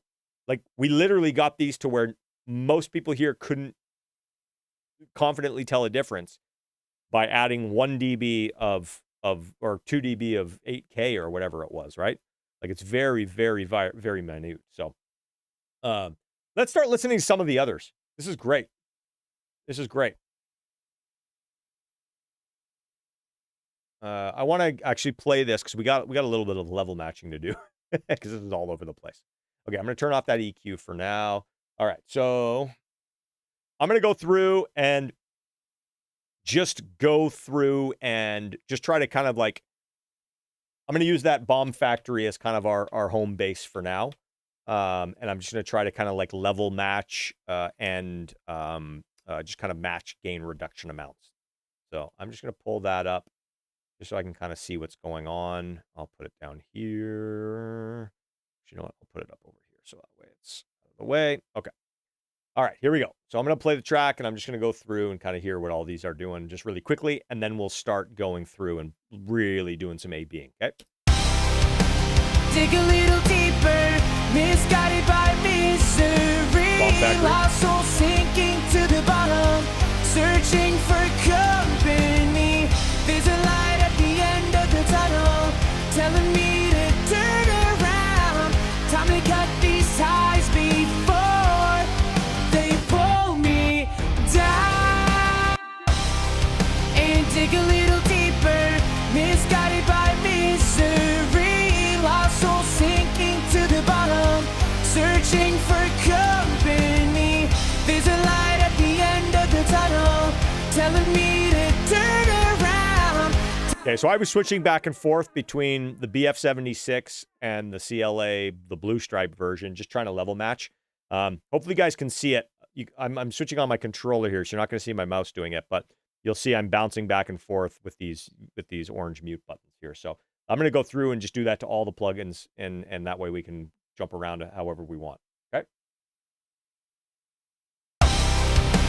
dig a little deeper, misguided by misery, lost soul sinking. Oh, I've got these labeled wrong. Hang on 1 second, guys.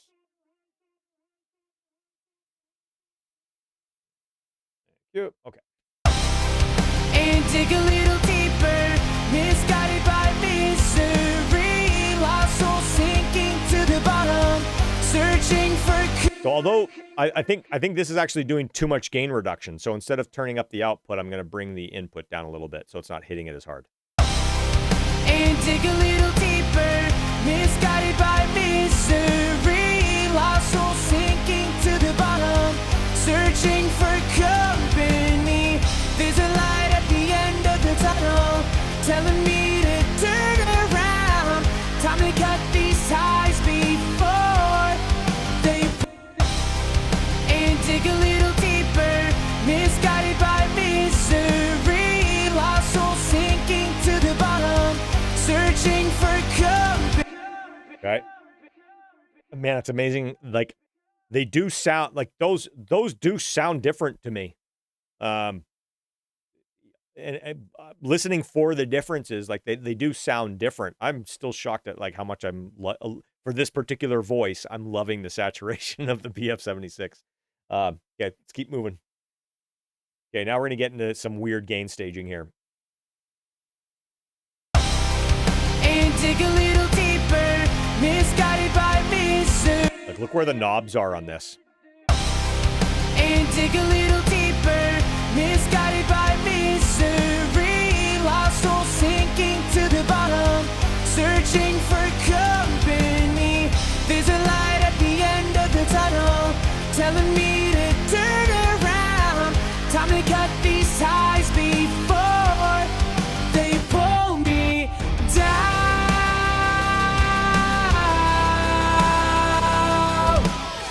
I mean, the meter ballistics are so different. Like it's hard for me to like turn off the like my eye. Like I would have to listen to those without the meters. Like I see the meters and I'm hearing the compression different. Even though it might not necessarily be. So all right, so we've got that one. Okay, now we're gonna go to this guy here. And dig a little deeper, misguided by misery, lost soul sinking to the bottom, searching for company. There's a light at the end of the tunnel, telling me to turn around. Time to cut these ties before they pull me down.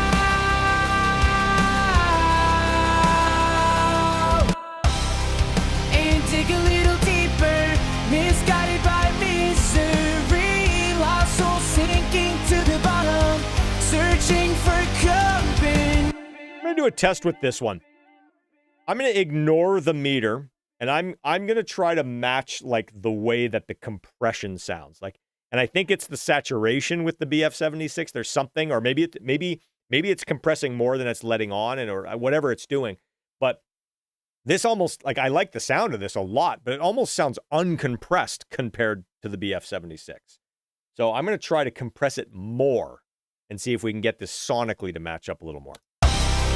And dig a little deeper, misguided by misery, lost soul sinking to the bottom, searching for company. There's a light at the end of the tunnel, telling me to turn around. Time to cut these ties before they pull me.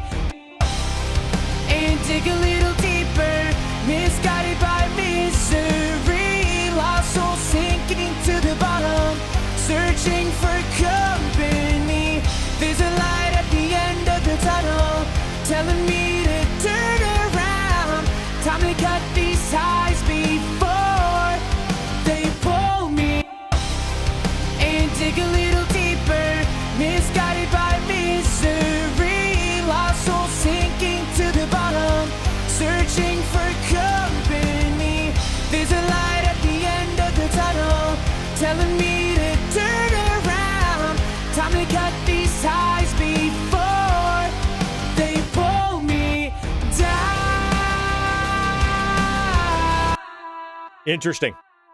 Interesting. I think I'm gonna have to use that methodology a little bit more throughout. Again, it's kind of like we're trying to match a BF-76, and it's not that we're trying to match the BF-76. I just really like what the BF-76 is doing.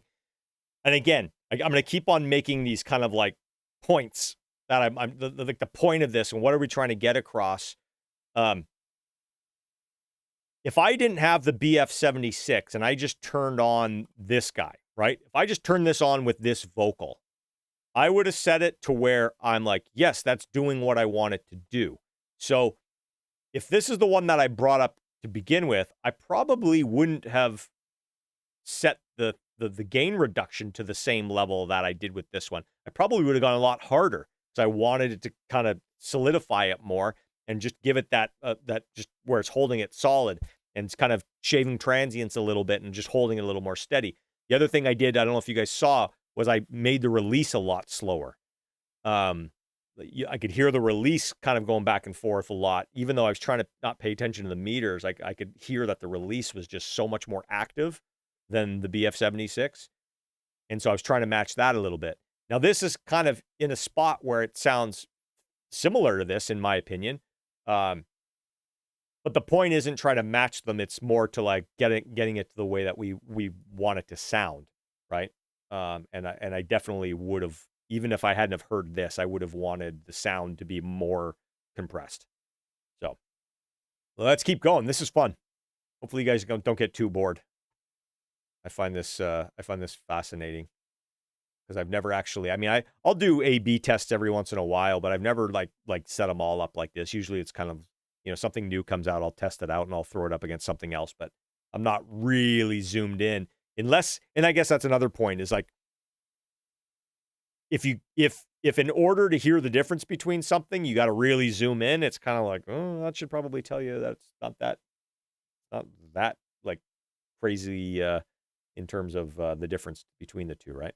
So I'm going to bring the BF-76 over so I can actually reach it on my controller here. I'm getting down towards the end. All right, where were we at here? This guy, right? All right. And dig a little deeper, misguided by misery, lost soul. This one here. All right.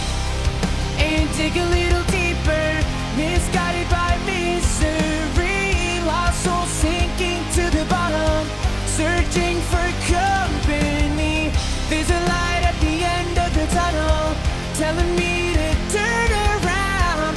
Time to cut these ties before they pull me down.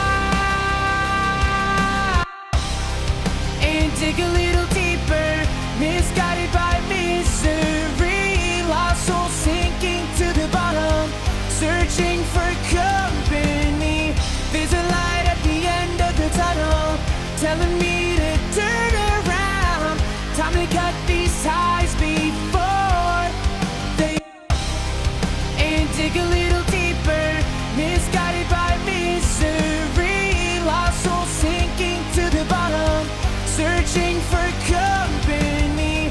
There's a light at the end of the tunnel, telling me to turn around.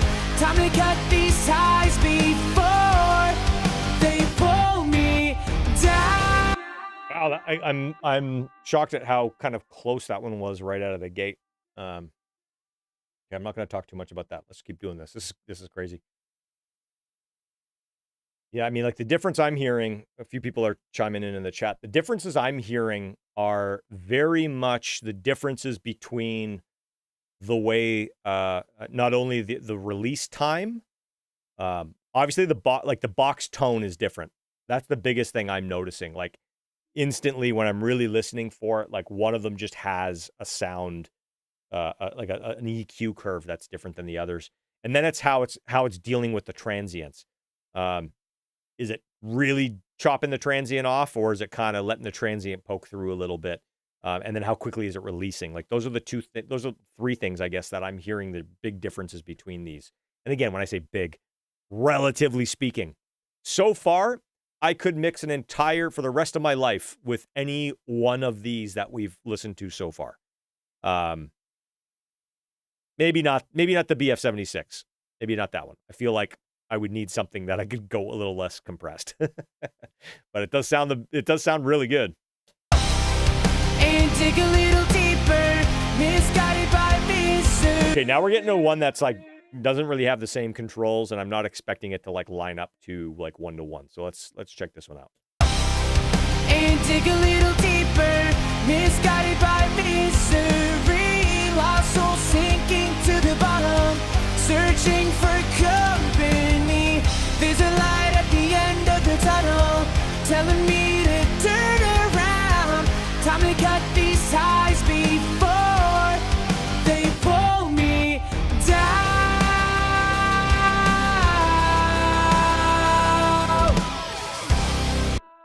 Wow. That's I think I'm wondering if it's because it's got this saturation kind of circuit stuff here. That one's kind of giving me a similar vibe. That one's giving me a very similar vibe. I really like that. I've actually I don't own this one.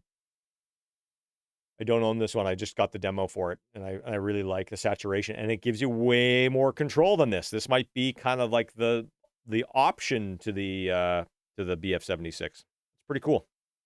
I do like that. All right. What's next? One thing we haven't really talked about. I mean, you've heard me talk about it, but we haven't talked about it yet. Interfaces. User interfaces. Please, somebody tell me, why on earth, if the sound is relatively close, why on earth would anybody use that versus that? Like, this is not resizable. The little, like, the graphics are terrible. I don't, there's no very, very little options on this. I mean, just like, oh my God. I almost don't even want to listen to this, but I am going to listen to it. And look, it's funny. I didn't even notice this. Soft tube. Look, it says soft tube here in the meter. I bet it sounds the exact same. Let's check it.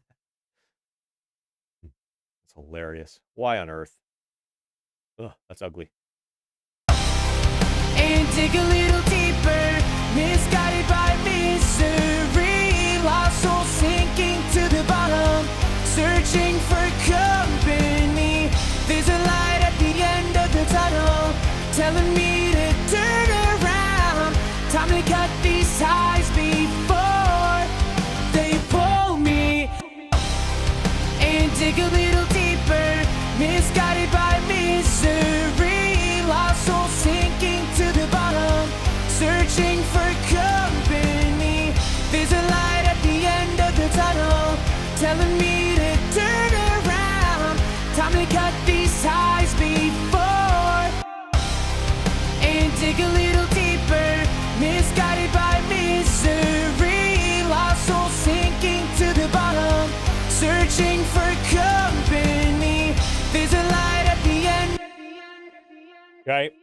Again, I'm like, why? Like, with all the other choices, why? Why? I'm interested to see how this one sounds, how this one stacks up against the other purple. This is kind of based off the purple, but before we do that, I'm just gonna match it up to the BF-76 here.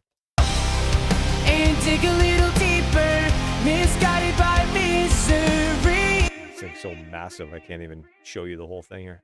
Oh, there we go. There we go. I want to show you the mute. You can see. All right, so this one's you can see here the mutes. You can tell which one's which. And dig a little deeper, misguided by misery. Lost soul sinking to the bottom, searching for company. There's a light at the end of the tunnel, telling me to turn around. Time to cut these ties before they pull me down.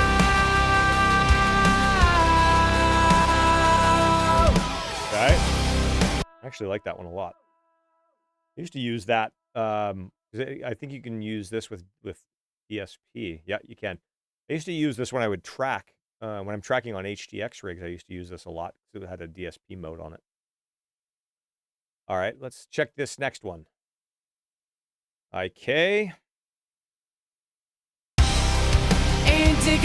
deeper, misguided by misery, lost soul sinking to the bottom, searching for company. There's a light at the end of the tunnel, telling me to turn around. Time to cut these ties before they and dig a little deeper, misguided by misery, lost soul sinking to the bottom, searching for company. There's a light at the end of the tunnel, telling me to turn around.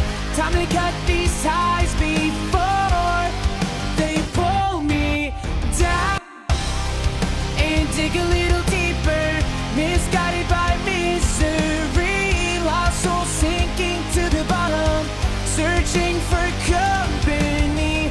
There's a light at the end of the tunnel, telling me to turn around. I can't get this one anywhere close to his like kind of compressed feeling. I'm gonna squash the piss out of this and see what happens.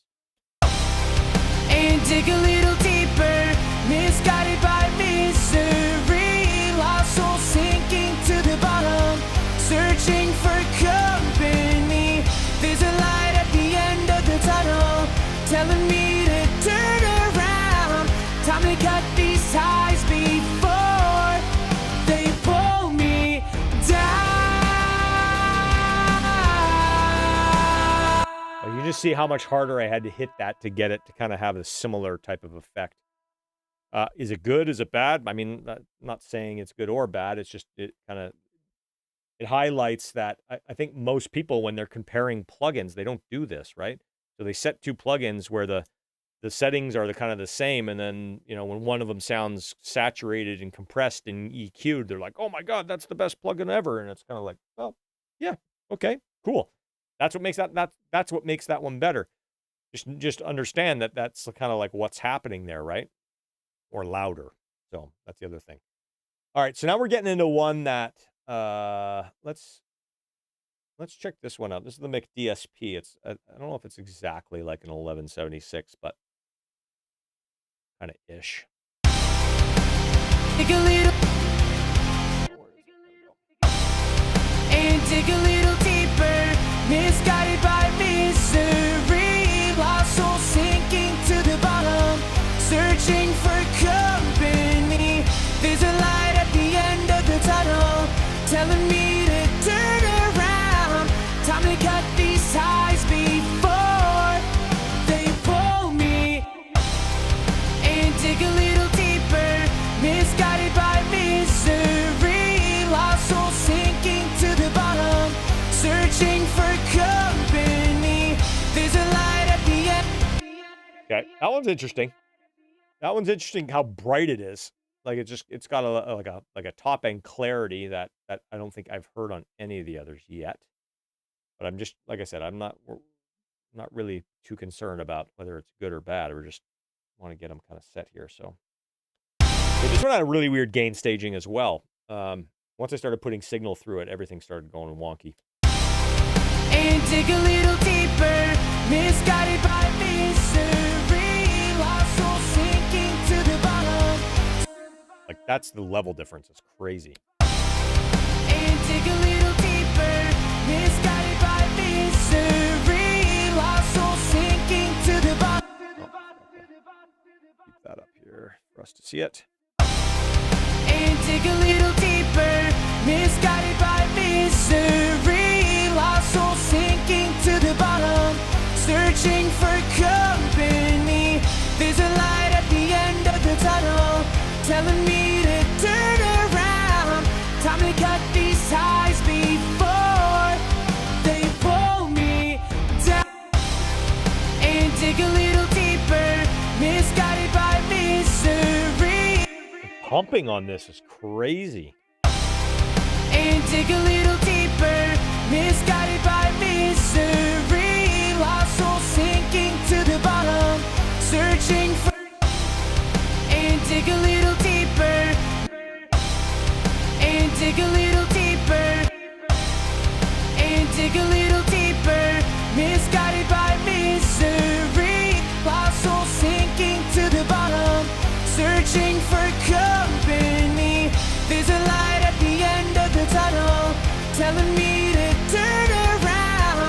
Time to cut these ties before. I mean, I got it a little closer, but yeah, that one's just, I get like every one of those plosives, like it just yanks it down. Definitely, maybe that's maybe the you know the it's sensitive, a little more sensitive in kind of the lower end. It's definitely got a weird kind of a weird pump to it based off of frequency. Where were the others? They got a couple different modes here, or models, I guess. Let's check this one. And dig a little deeper, misguided by misery, lost soul sinking to the bottom, searching for company. There's a light at the end of the tunnel, telling me to turn around. Time to cut these ties before they pull me down.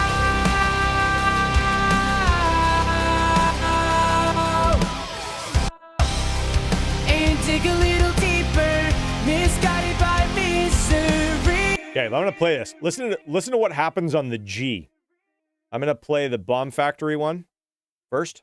And dig a little deeper. Dig a little deeper. Listen to the volume of the dig a little. And dig a little deeper. Nice and smooth. Nothing jumps out there. Now listen to the slate. And dig a little deeper, misguided by misery. Oh no, it's the guided. It didn't happen on the dig. It's on the guided. Listen to the guided.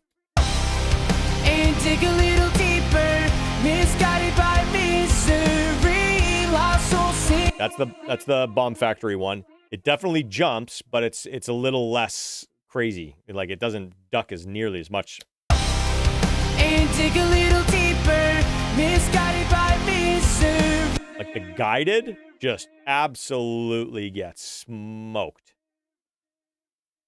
And dig a little deeper, misguided by misery. Like that to me is unusable. If it's gonna jump that, if it's gonna pump that much, at least on a vocal, and again, we're talking about vocal. You can go do this on bass and all the stuff you want. But if, I don't. To me, that's almost unusable. Like that's the first one that I've found to be problematic. Every single one up to this, like I said, I could go do a mix for the next 10 years and probably not be too pissed off. That's the first one that's I find almost unusable, just based off the way it pumps. And the first one did that. This one did it as well, but this one I feel like at first I was like, oh, this sounds better, and then it started pumping on those other ones, and I was just like, can't do it.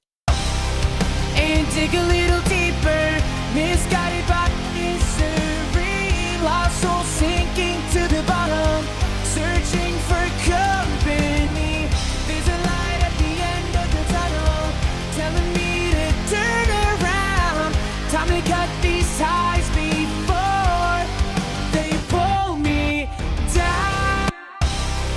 And dig a little deeper, misguided by misery, lost soul sinking to the bottom, searching for company.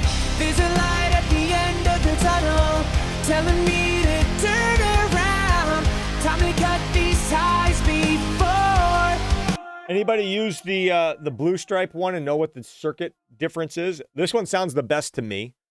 But it's like, I think it's the knee. I think it's like, this is just a harder knee, so it doesn't do anything. And then when it hits that consonant, it just grabs it down. Whereas I feel like everything else has had, at least in this 4-to-1 ratio, has had a little bit more of a natural knee. This feels just so much more aggressive. Again, thinking about like, when I said this other one's unusable for vocals, that might be amazing on like on a snare mic, right? Like that pumpness or a pumpiness on a drum room or something that you want it to grab and really duck transients. Like it might be awesome. It might be awesome. So, if anybody knows what the circuit difference is, I'm curious. And dig a little deeper, misguided by misery, lost soul sinking to the bottom, searching for company. There's a light at the end of the tunnel, telling me to turn. Yeah, the way this pumps, it's just like it almost like I'm gonna have to ride up every spot that it pulled down after the fact, which is not what you want a vocal compressor to do. That's not what you want. So, could be great for something else. 10-minute demo session. Come on. Come on, man. Try now. Unable to start evaluation period. What? I installed this 2 hours ago. Well, I guess Mr. Overloud is not gonna put their hat in the ring. I don't understand companies that have a really like prohibitive demo period. You know, the ones that have like noise or mute, or they give you like 30 minutes or a day. Like, if your plugin's that good, like, you should be able to give it to somebody for a week and not be, I mean, apparently it's supposed to give it to me for a week, but anyways. Pulsar. I actually really like this plugin. This is more of an 1178, I think, but I got to keep on moving these over because I can't reach. All right, here we go. Pulsar. I like this plugin. And dig a little deeper, misguided by misery, lost soul sinking to the bottom, searching for company. There's a light at the end of the tunnel, telling me to turn around. Time to cut these ties before they pull me.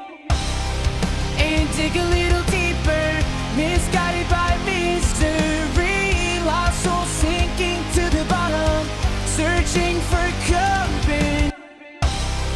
And dig a little deeper, and dig a little deeper, and dig a little deeper, misguided by and dig a little deeper, and dig a little deeper. I'm going to try one of the saturation modes on this and see what happens. And dig a little deeper, misguided by misery, lost soul sinking to. And dig a little deeper. Sorry, I know you guys can't see what I'm muting and not. Sorry. And dig a little deeper, misguided by. Yeah, that's too much saturation for me.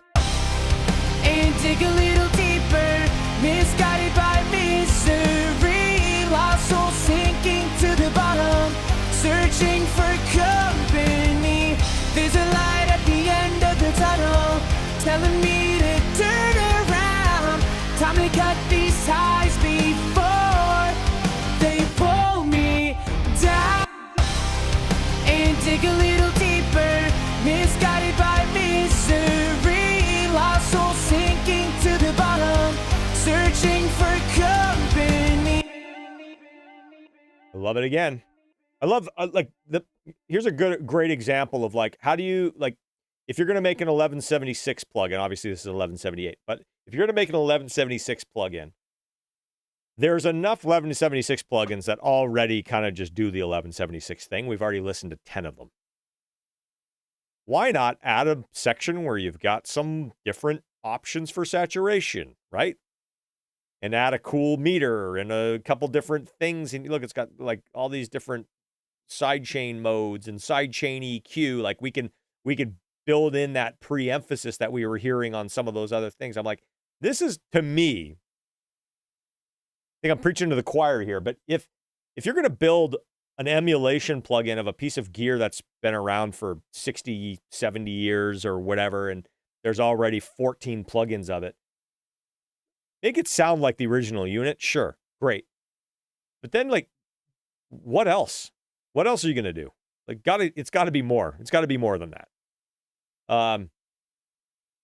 Kudos to Pulsar for getting us something that kind of does the 1176 thing that sounds like it, but then gives us a bunch of other awesome stuff that's like modern and gives us a reason to get another 1176 plugin.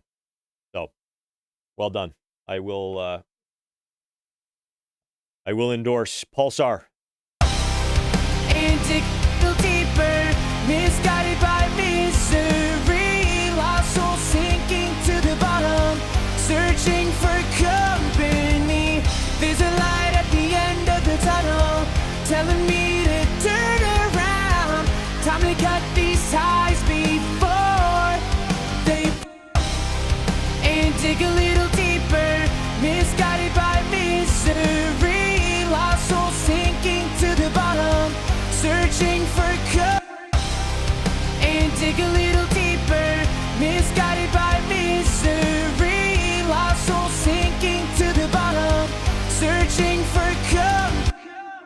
that one sounds pretty close. I have no complaints about that one. Okay. I think we're getting into some of the newer releases here. I actually bought this as soon as it came out because I got a I got it's talking about like just going out and buying stuff. I got a mix literally 48 hours after this was released from somebody to mix that I mean it had it all over it. They were using it in, I guess, added it kind of last minute to a production. And so I had to buy it so I could pull up the session. So I haven't played around with it a ton. I'm actually curious. Can somebody tell me what this little knob in the middle is? This is a stereo link, maybe? Or no, that's stereo link. I don't know. What is that? Misguided by misery, lost soul sinking to the bottom, searching for company. There's a light at the end of the tunnel, telling me to turn around. This is doing a lot more gain reduction, it sounds like and looks like. And dig a little deeper, misguided by misery, lost soul sinking to the bottom. You can hear it on all the sibilances, like it's really squashed. So we're gonna have to dial that back a little bit here. And dig a little deeper, misguided by misery, lost soul sinking to the bottom, searching for company. There's a light at the end of the tunnel, telling me to turn around. Time to cut these ties before they pull me down. And dig a little deeper, misguided by misery, lost soul sinking to the bottom, searching for company. There's a light at the end of the tunnel, telling me to turn around. Time to cut these ties before they pull me down. And dig a little deeper, misguided by misery. And dig a little deeper, misguided by misery, lost soul sinking to the bottom, searching for company. Okay, I'm looking at the chat for what this little thing in the middle does. I will say a pet peeve of mine is controls on plugins or any gear for that matter that aren't labeled. And in a plugin, when you know, if you click on it, like have the label pop up or something. The little knob is just THD. I actually read the manual for once. Yeah. Well, why not just put like a little THD there in like dark gray? That would be nice. I don't mind that one at all. A little brighter. A little brighter. Okay. We got a couple more here. What's our next one here? Oh, another blue stripe. This one I just demoed, so hopefully the demo's full tilt. And dig a little deeper, misguided by misery, lost soul sinking to the bottom, searching for company. There's a light at the end of the tunnel, telling me to turn around. Time to cut these ties before they pull me.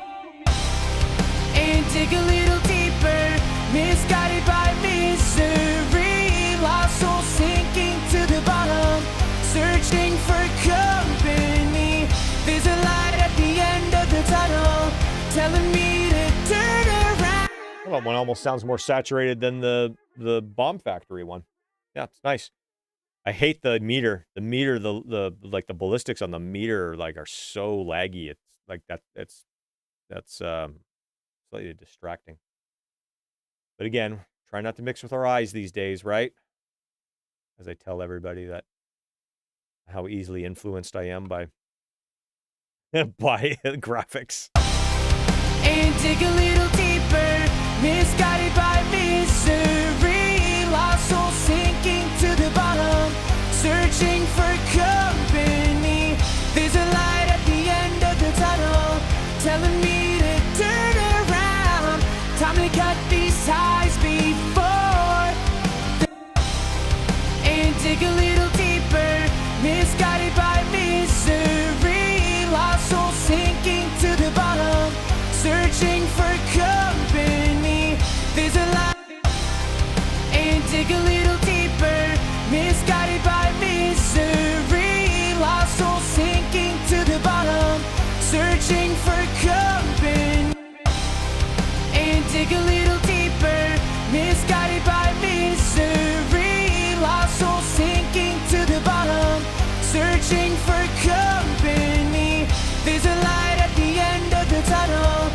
telling me to turn around.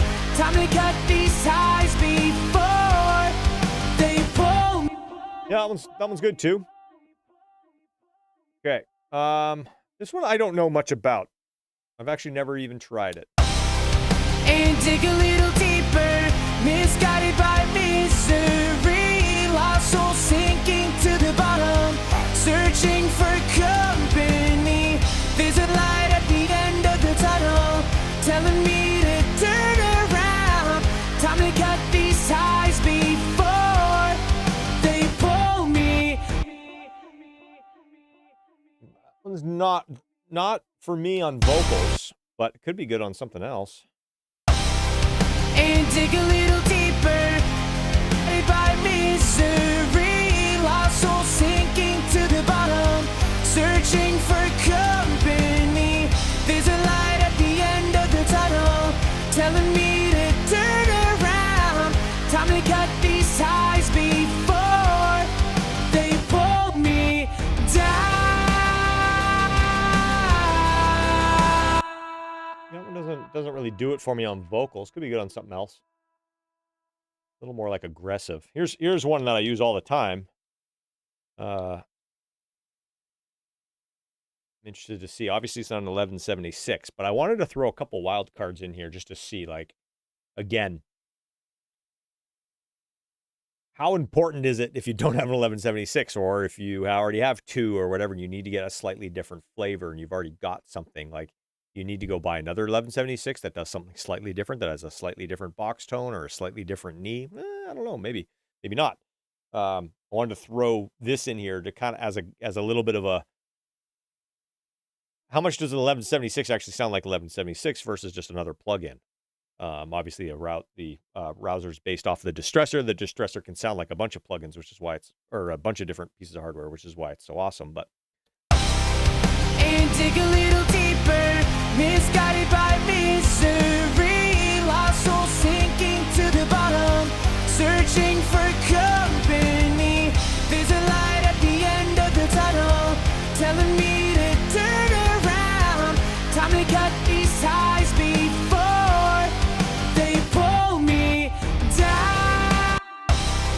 And dig a little deeper, misguided by misery, lost soul sinking to the bottom, searching for company.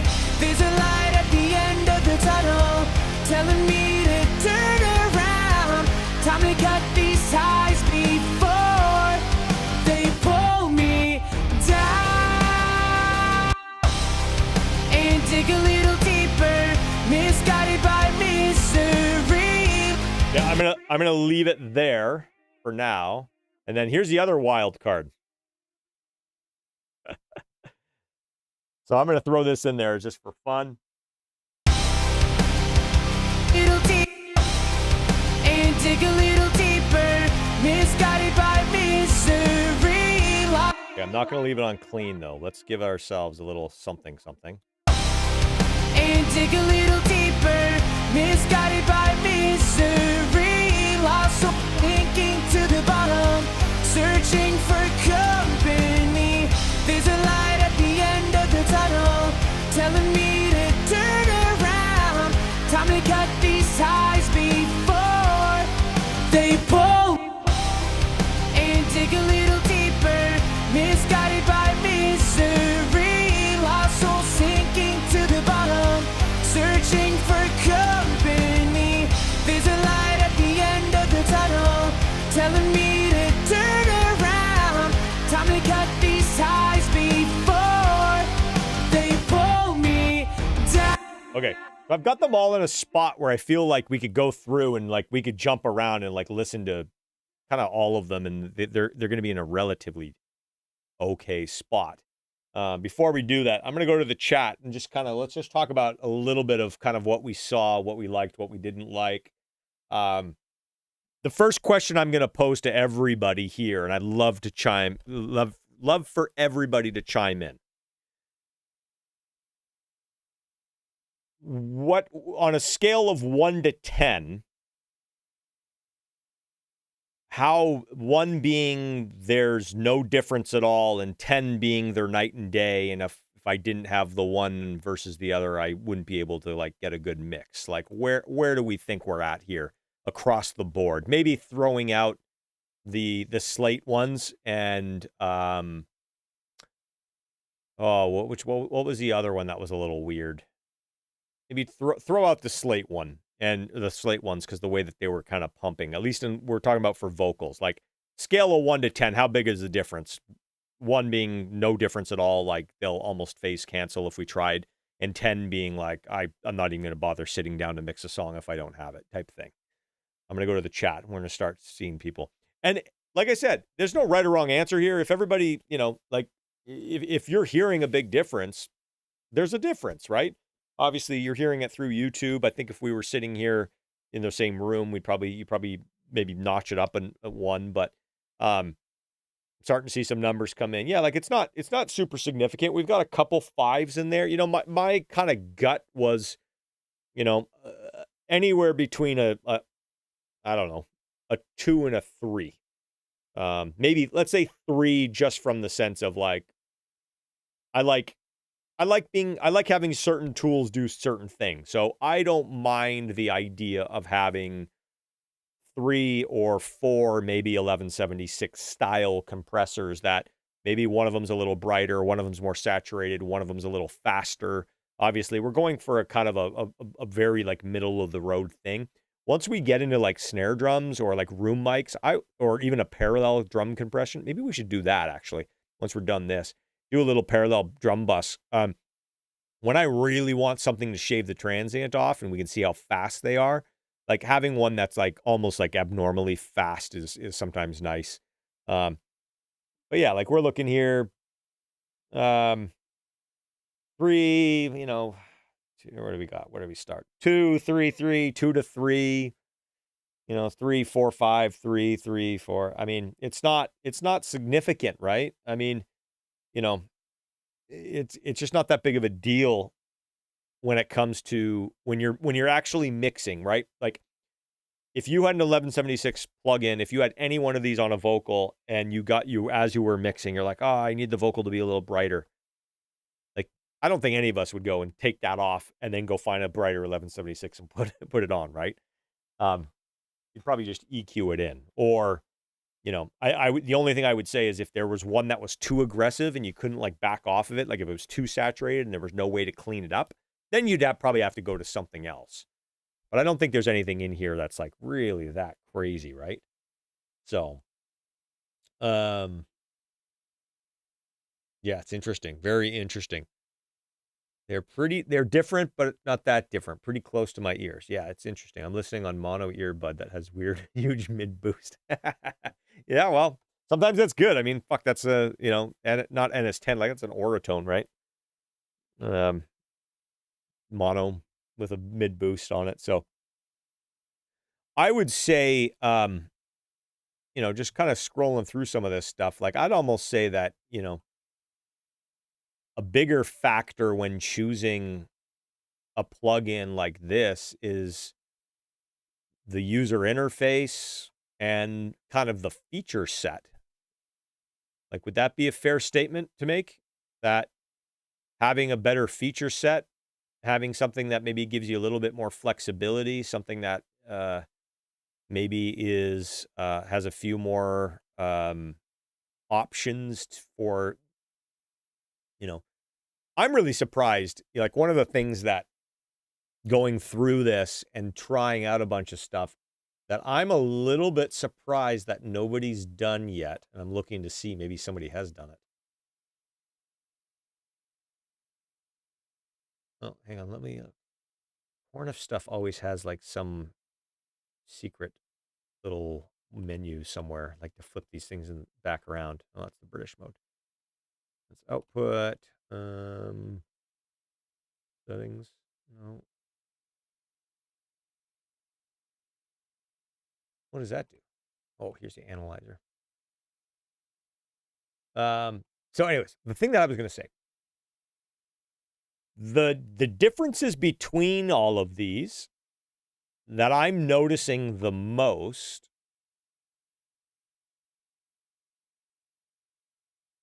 I'm sorry, I'm just looking for something on these.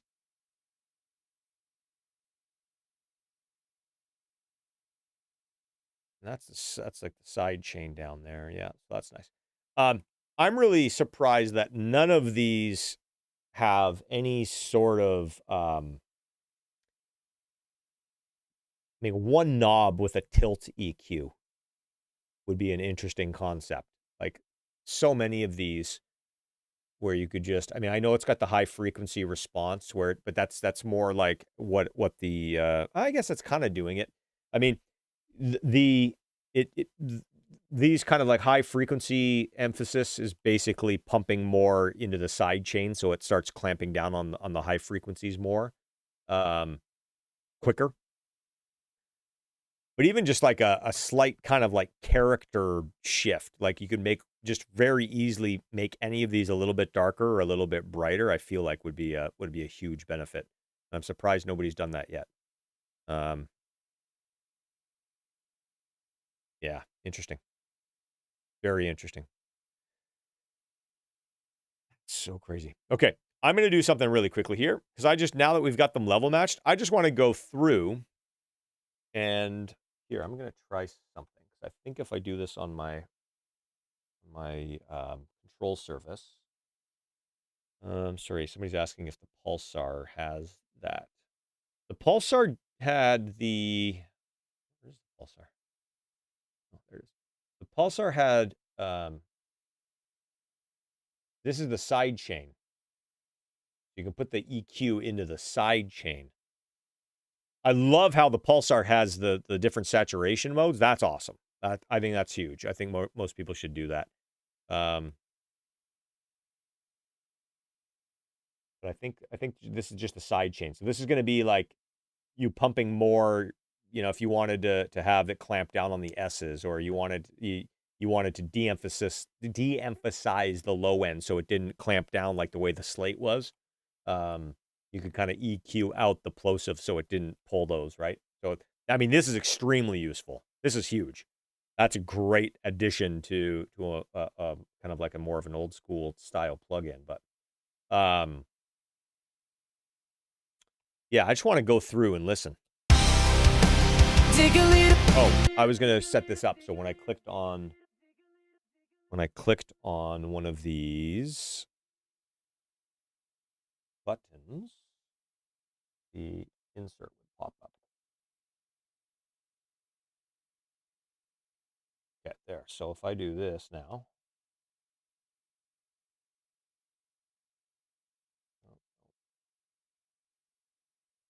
Guys. I think it's a setting in Yukon that's not going to work. What if? Insert.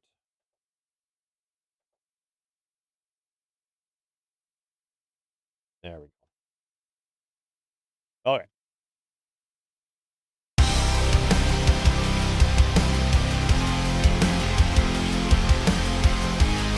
Sinking to the bottom, searching for company. There's a light at the end of the tunnel, telling me to turn around. Time to cut these tight before they pull me down.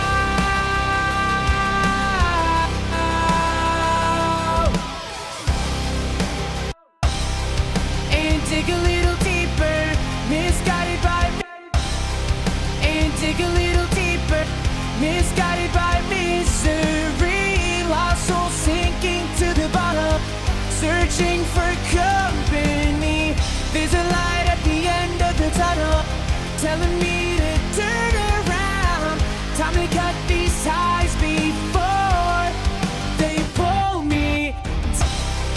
And dig a little deeper, misguided by misery. Lost soul sinking to the bottom, searching for company. There's a light at the end of the tunnel, telling me to turn around. Time to cut these ties before they pull me. And dig a little deeper, misguided by misery. Lost soul sinking to the bottom, searching for company. There's a Interesting. telling me to turn around. Time to cut these ties before they pull me and dig a little deeper. Misguided by misery, lost soul sinking to the bottom, searching for company. There's a light at the end of the tunnel, telling me to turn and dig a little deeper. Misguided by misery, lost soul sinking to the bottom, searching for company. There's a light at the end of the tunnel, telling me to turn around. Time to cut these ties before they pull me and dig a little deeper. Misguided by misery, lost soul sinking to the bottom, searching for company. There's a light at the end of the tunnel, telling me to turn around. Time to cut these ties before they pull me and dig a little deeper.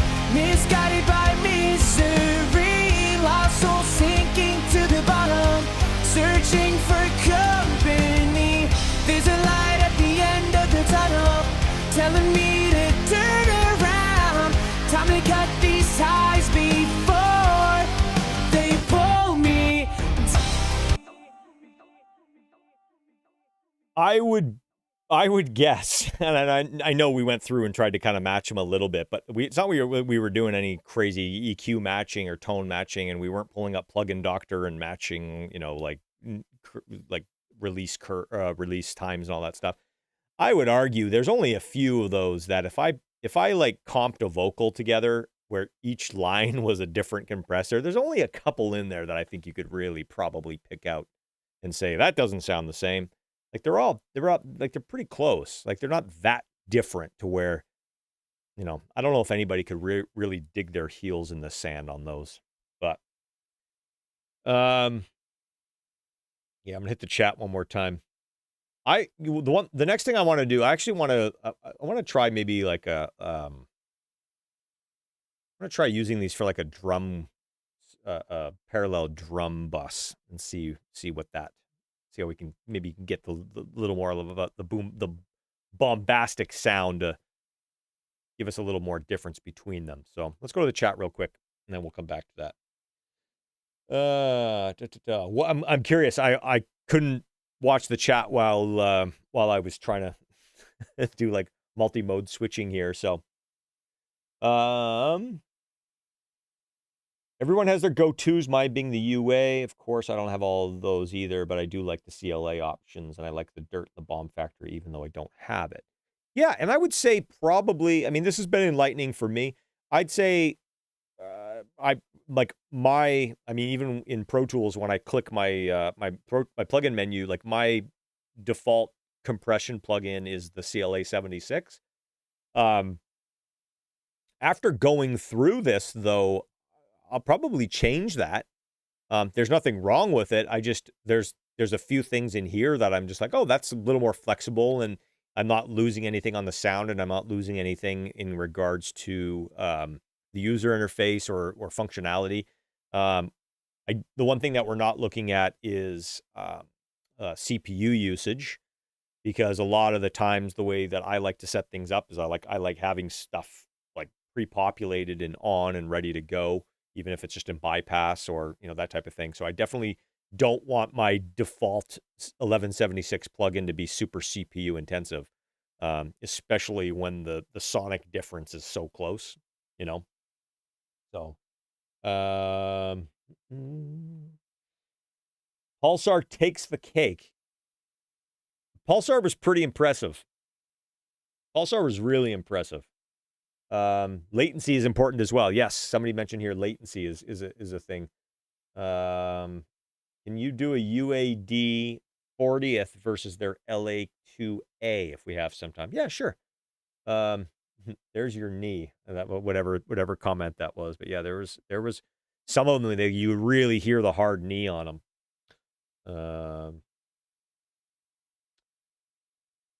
Look here. The only compressor plugin that has such features I've seen is the All Comp by Ken Lewis, but those are technically full signal change on the hood.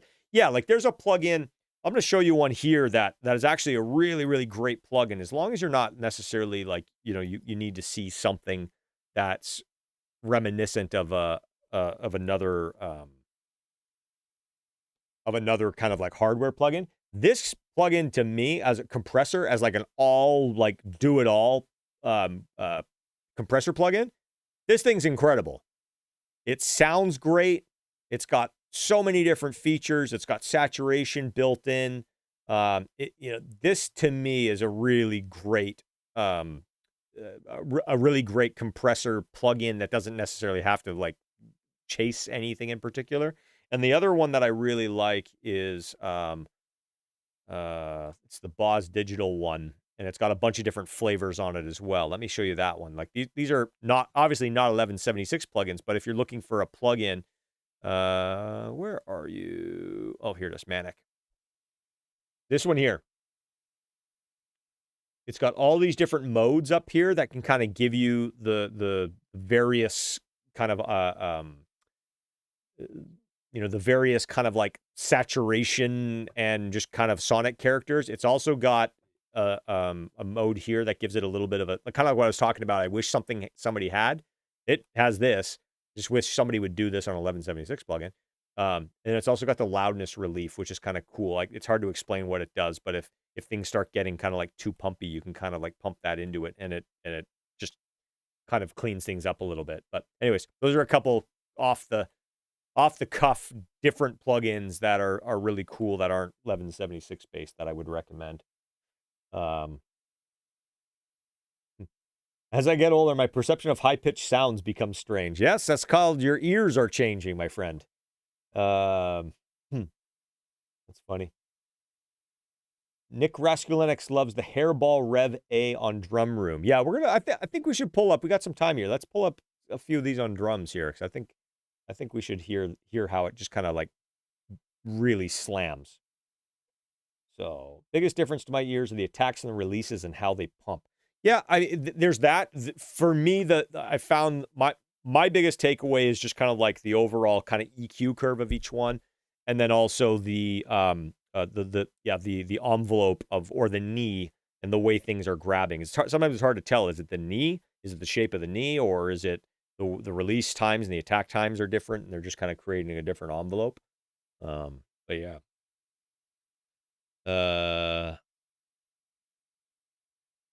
He says one thing we don't need to talk about, or one thing we don't talk about a lot is the better vocals are recorded, the less I need this specific 1176.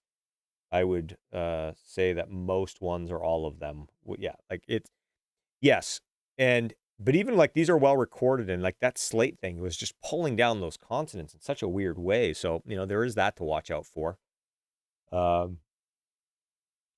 To your ears is the saturation in pulsar. You can switch with a Phoenix, for example. I mean, yeah, possibly, but I don't. It's not the Phoenix is like. I mean, I know Phoenix so well, like I can manipulate that, and I know which all the settings do. I don't know if it's as flexible. So, I mean, it sounded nice. It sounded good. That's something I would probably have to pull up and really kind of dig into to see. I'd probably have to do a similar test like this to really kind of get that. So, before we run out of time, I want to just go through this and kind of blast through. I want to blast through some of this stuff on drums. So, all right. So I'm going to route my vocal to our main out. I'll put our delays on. Let me just play this and make sure we're hearing stuff. And dig a little deeper, misguided by these. Okay, so I'm going to say if I had to pick one that was kind of like my favorite, if I had to pick one right now to mix a record with, and I had to use it everywhere that I would want to use an 1176, I'm just going to say, ooh, I would probably say either the Pulsar or the FET compressor. I'm going to put the FET compressor on this vocal while we're just listening down. And dig a little deeper, misguided by misery, lost soul sinking to the bottom, searching for company. There's a light at the end of the tunnel, telling me to turn around. Okay. So now I need to route a send out of here to all those compressors. Now our settings are probably going to be quite different, so there's that too. And dig a little deeper, misguided by misery, Yeah. lost soul sinking to the bottom, searching for company. There's a light at the end of the tunnel, telling me to turn around. Time to cut these ties before. Okay, so I'm going to turn up like the parallel maybe a little bit more than I usually would. But that's so we can hear it and just like over exaggerate a little bit. I also just want to monitor our output levels here. So typically for me, I'm going to go higher ratio. I'm going to go much faster attack, much faster release, and let's see what happens. Okay, let's go all buttons in, fast attack, fast release.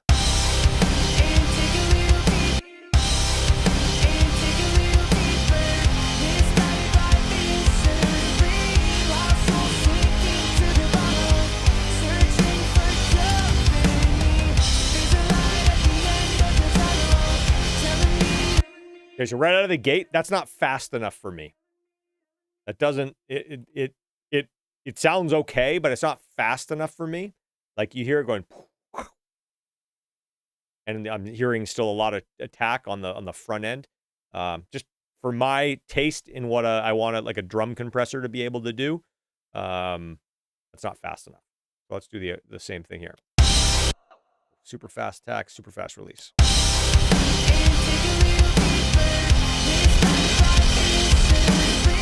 Oh, that's interesting. See the input. I had to have the input so loud just to get it to do anything.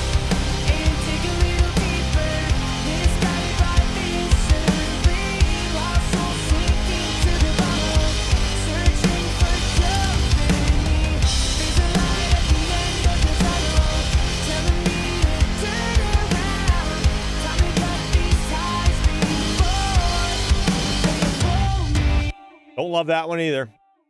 Too distorted.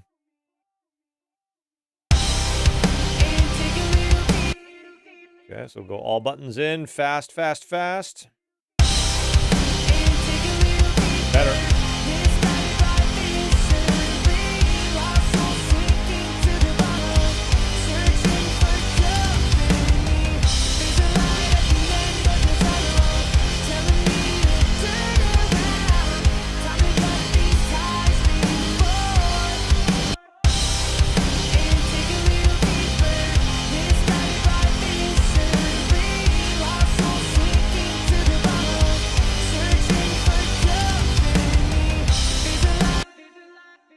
Somebody said the cymbals are killing me. Yeah, I should probably maybe turn the cymbals down a little bit since we're doing this. I'll turn them down a hair.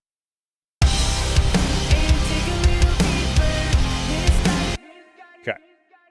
That was the blue stripe. Let's hear this guy. All buttons in. We're kind of just doing we're kind of going from a vanilla setting, the Dr. Pepper setting on vocals, which it became a thing for a reason.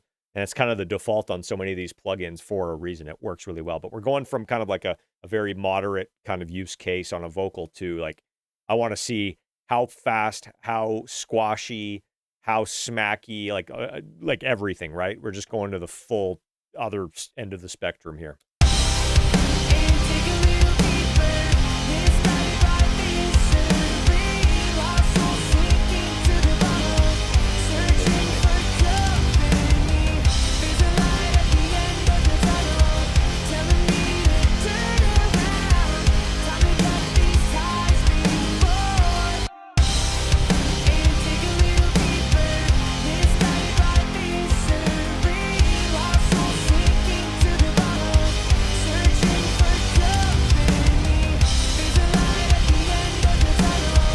It's not bad.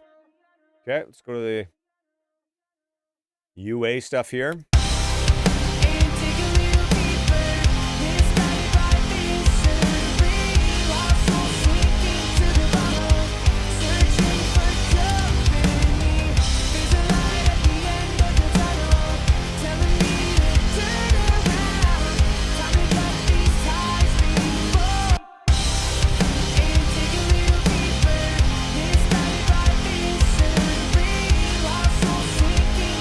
Okay, so I'm gonna do something here. So here's the I'm gonna switch back and forth between these two, and you can see which one I'm switching to down here. You'll be able to see. So this one over here is the waves, and this one here is the UAD. So let's switch between them and see what's going on here.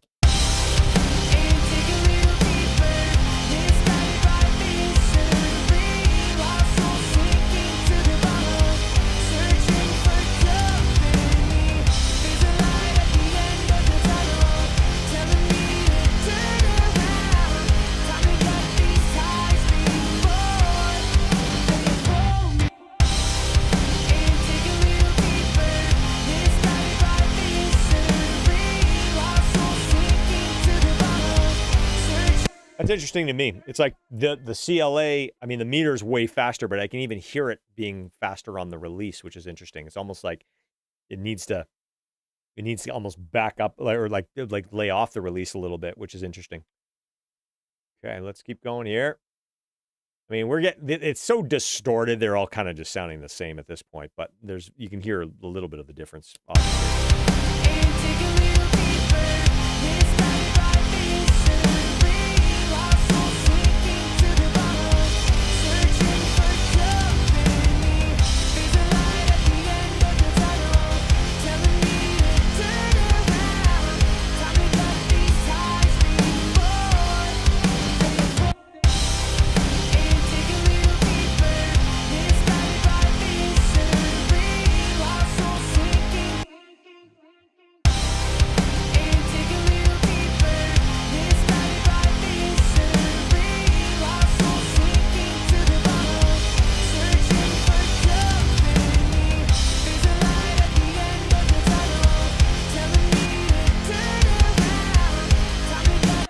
This one is my favorite of the.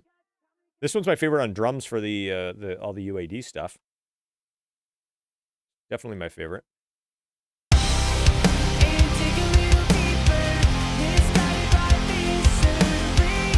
Okay, so now we're in something a little different here now.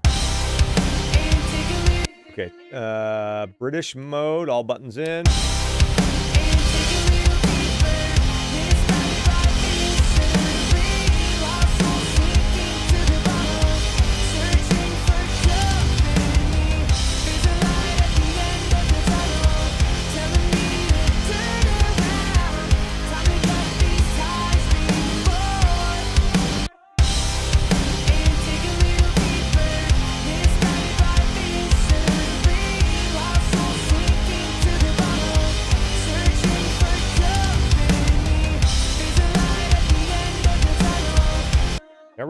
I really like this one. I feel like it doesn't get as distorted as the others. That's interesting. Not going to bother with that. I don't like the interface. You're gone. Goodbye. Okay,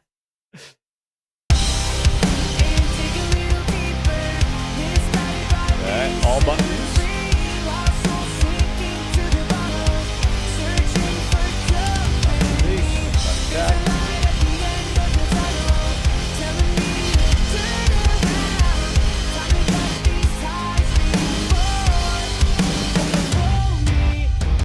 Too distorted.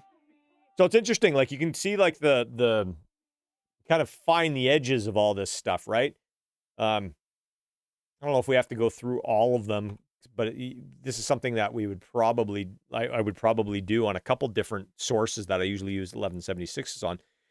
I mean, there's a few of those that are kind of like have like a cool kind of crunchy distortion on them that I might really like on bass. And sometimes you just slamming a bass guitar with an 1176 to where it just holds it in place, but it's also got like a distortion on it from everything. Like some of those I think could be kind of cool with that really fast attack, fast release, and just slamming the crap out of it. So This is interesting. Very, very interesting. I actually just want to, before we turn this off, I actually want to hear these squashed because I'm not super familiar with these. So.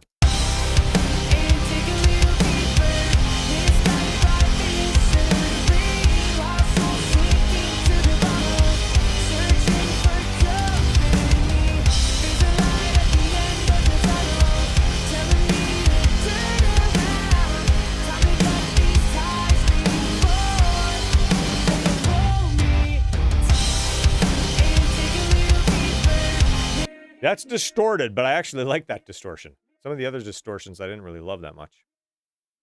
Let's try this one. So all buttons in. Interesting, actually, like in this interface, although it looks like an 1176, doesn't look quite as good as the other ones. Oh, hey, whoa, whoa, whoa, what's going on there? Yeah, this one's just a little, the graphics are a little buggy. Come on.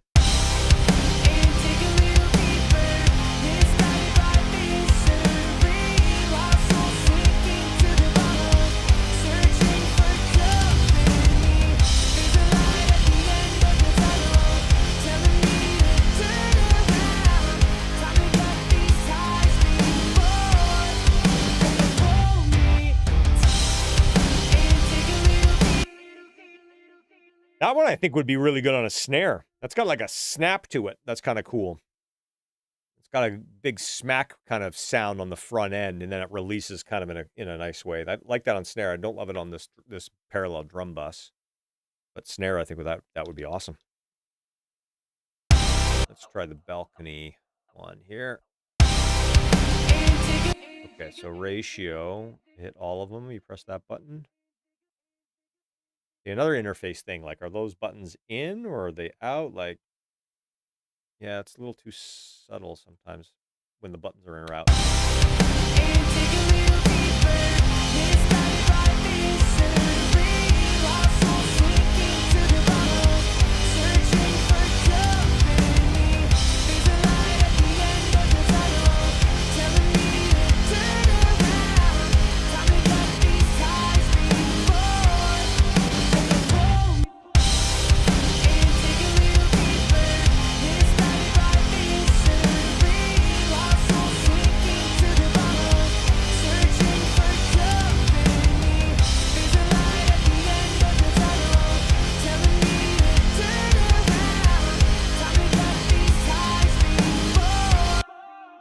So this one's not fast enough. Like it's kind of like the snare's not getting back up by the time the next hit comes.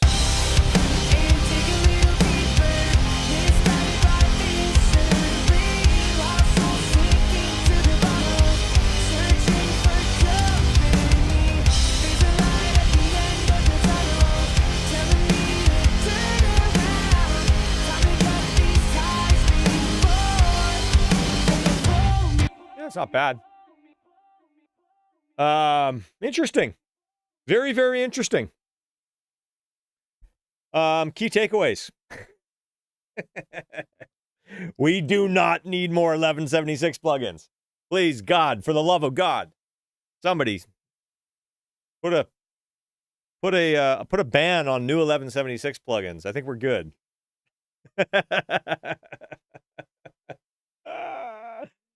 Oh my God. I feel like I just wasted 2 hours of all your time. No, we're coming up on 3 hours. Oh man, this is good. This is good. I'm going to do somebody wanted to hear the anniversary edition on the vocal versus, what was it? Remind me what it was. Somebody wanted to hear that. Sorry, I spaced. LA2A. UAD's LA2A, I'm assuming, right? Let me turn that off. And dig a little deeper, misguided by misery. You know what we should have done? This again. You guys can do this at home too. Download all the demos. But the thing I just started playing the vocal through the smashed 1176, which is also a very cool sound. Dig a little deeper.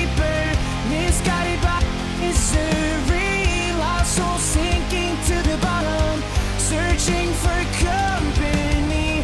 There's a light at the end of the tunnel, telling me to turn around. Time to cut these ties before they pull me. You can hear every single bubble on the tongue. I'm going to put another de-esser on here.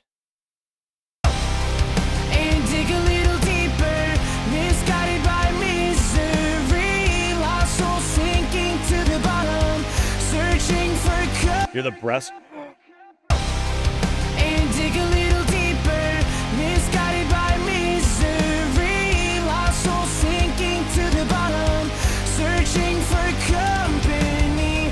There's a light at the end of the tunnel. Oh, I could do this all day. Now this is fun. Yeah, I'm going to try that pulsar really quickly with this like smashed vocal. And dig a little deeper, misguided by misery, lost soul sinking to the bottom, searching for company.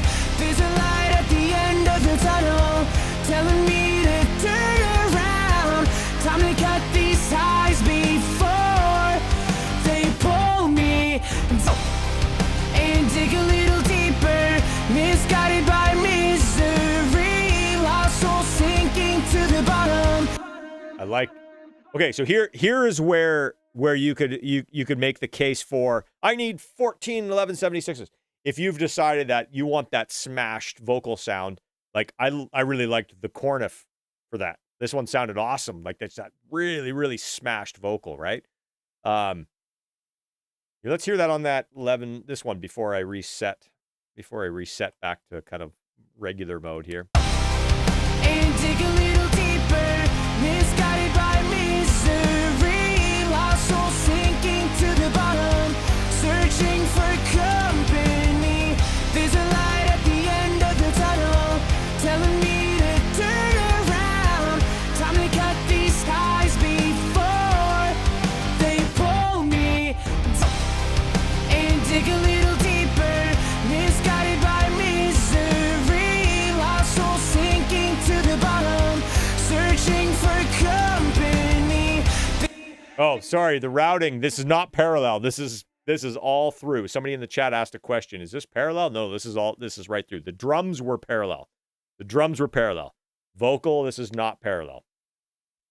That Corniff's awesome. I'm gonna have to go do this test again with basically every plugin in the Smash version. But let's go back to kind of like a regular version on the on this guy. Let's just set this. I'm gonna go back to the default, and I'm gonna set this up the way I would if I was mixing this song. Okay, here we go. And dig a little deeper, misguided by misery, lost soul sinking to the bottom, searching for company. There's a light at the end of the tunnel, telling me to turn around. Time to cut these ties before.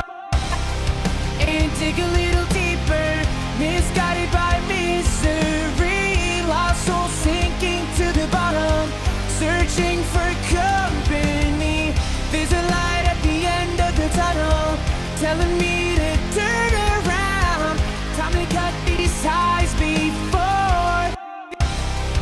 And dig a little deeper, misguided by misery, lost soul sinking to the bottom, searching for company.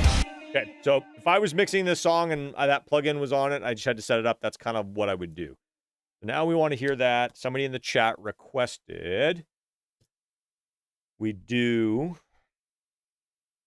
the LA2A.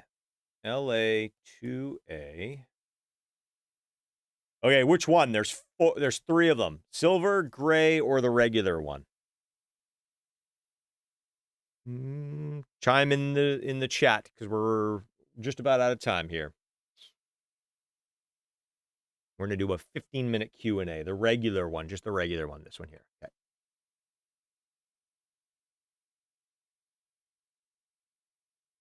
All right. So same thing. Set this up here. This is just the LA2A.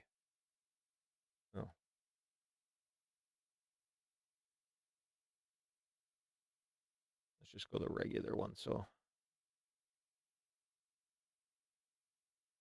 where is it?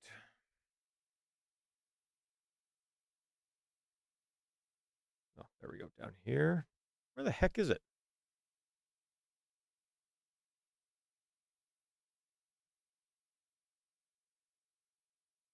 I'm trying to look for the one that loads off the DSP card.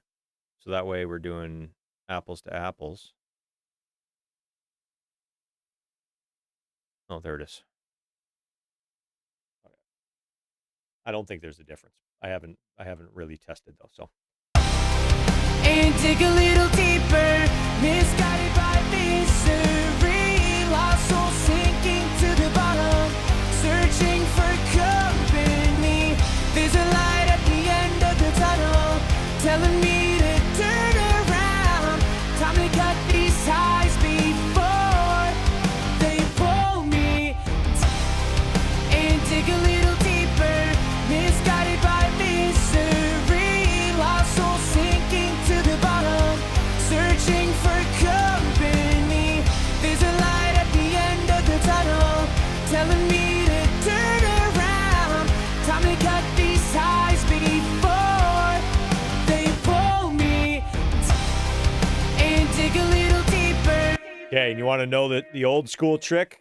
I can't remember if there was a name for this, but I mean, this is a very, very common thing. They used to do this while tracking. It would just get you kind of the best of both worlds. You take the LA2, you go a little faster with the attack and the release on the 1176.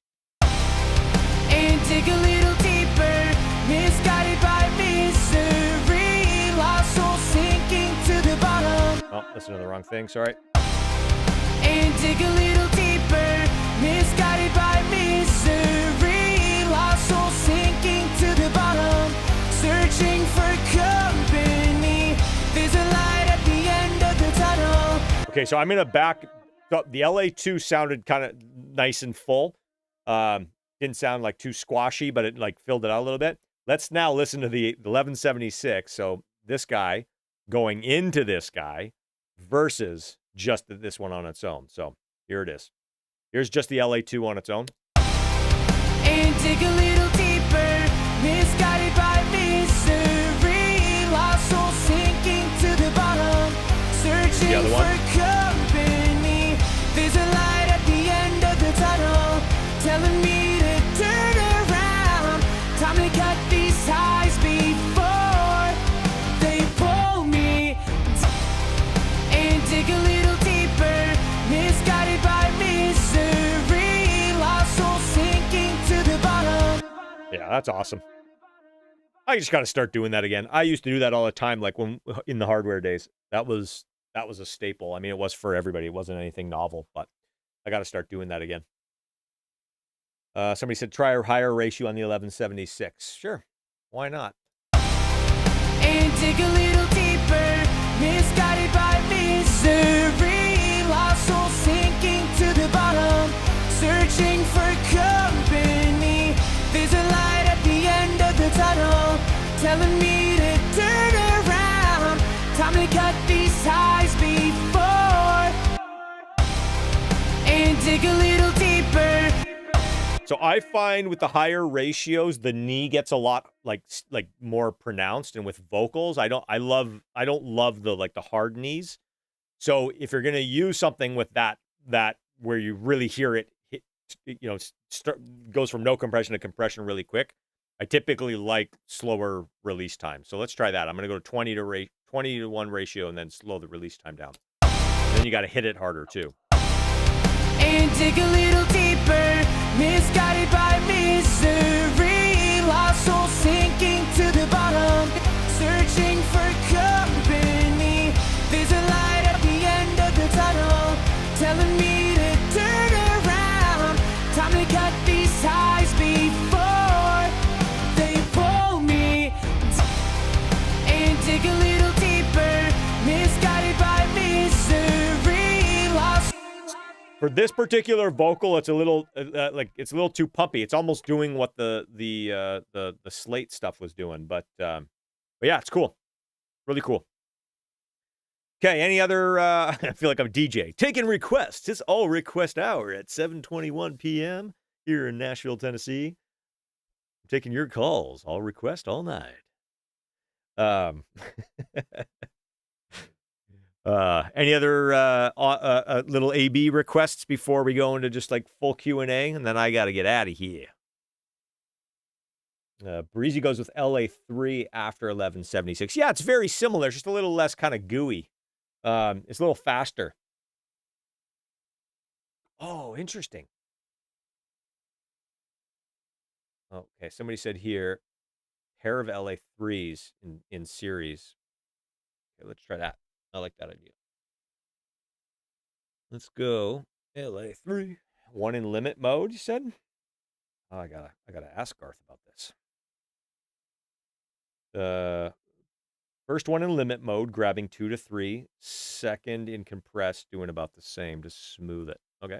And dig a little deeper, misguided by misery, lost soul sinking to the bottom, searching for company. There's a light at the end of the tunnel, telling me. I mean, that on its own sounds cool. Okay, now we'll do another one. And dig a little deeper, misguided by misery, lost soul sinking to the bottom, searching for company. There's a light at the end of the tunnel, telling me to turn around. Yeah, I need something to compare that to. Let's just compare that to that Bomb Factory when we had, like, it was basically like default setting. Let's try that real quick. And dig a little deeper, misguided by misery, lost soul sinking to the bottom, searching for company. There's a light at the end of the tunnel, telling me to turn around. Okay, so here's that. Here's the Bomb Factory, and then I'm gonna hear that. I'm gonna hear that chain that we just built, the Garth Richardson chain, we'll call it. And dig a little deeper, misguided by misery, lost soul sinking to the bottom, searching for company. There's a light at the end of the tunnel, telling me to turn around. Time to cut these. Fuck, that's good too. Just goes to show you, like, we've just come up with like not come up. they've been around for a while, but we just kind of displayed like 3 or 4 different really, really usable vocal sounds for this song, for this vocal.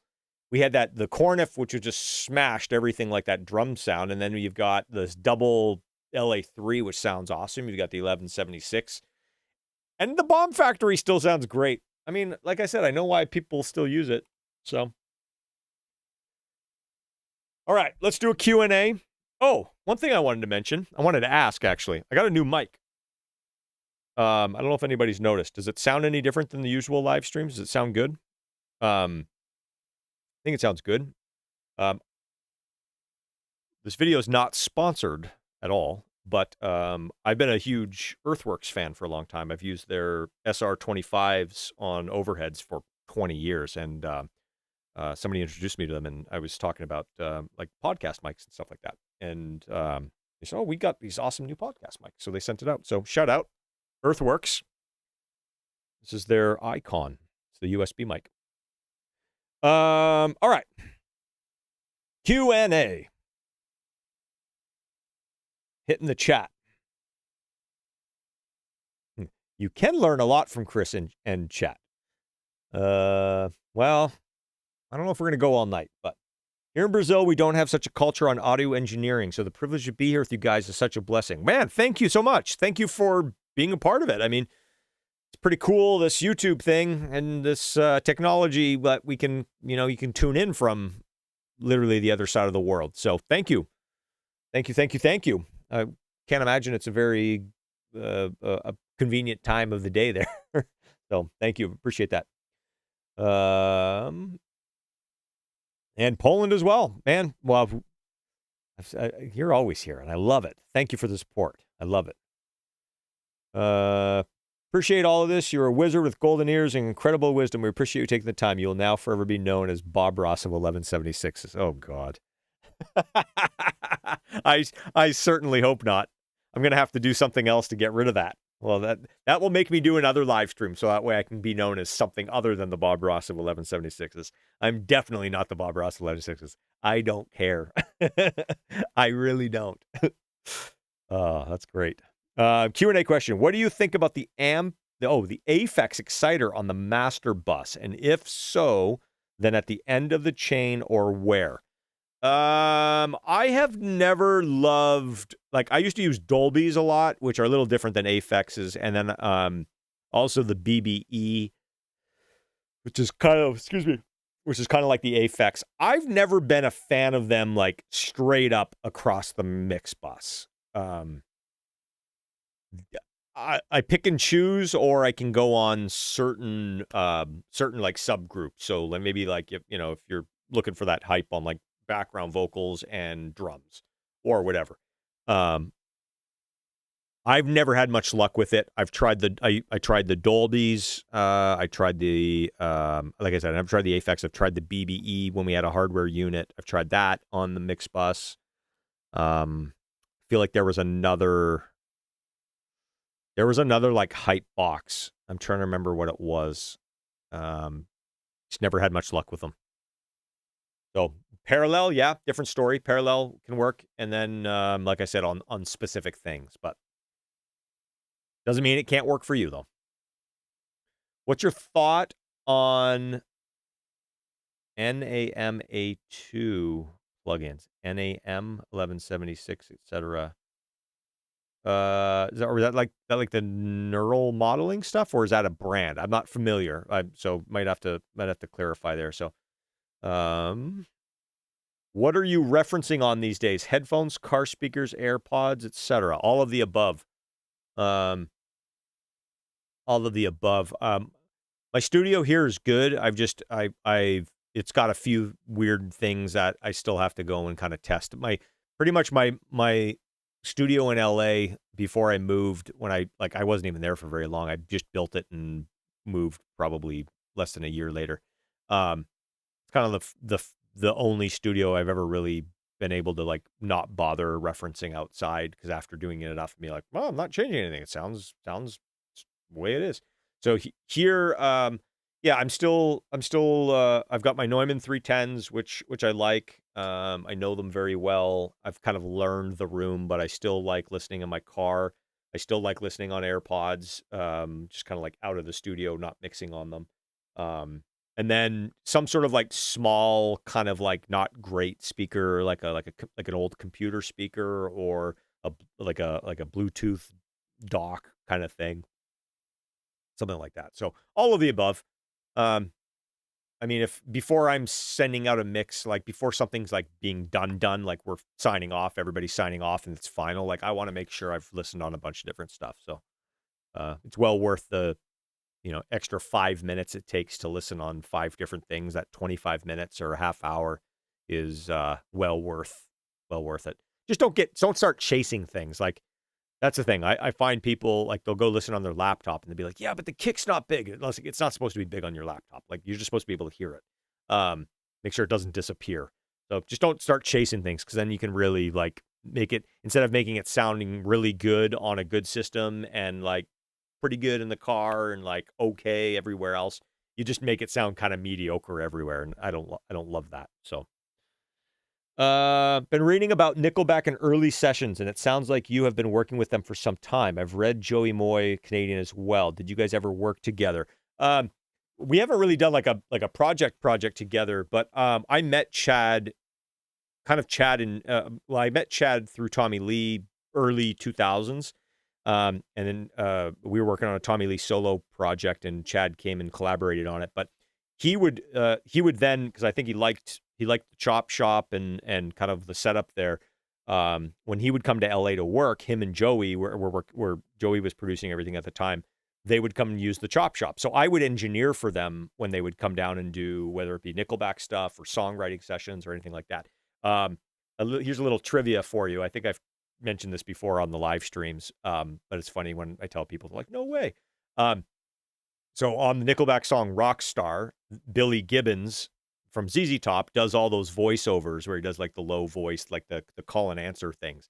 Anyways, that came from one of those sessions that I was engineering for Chad and Joey at the Chop Shop back in like 2005 or whatever, 2004.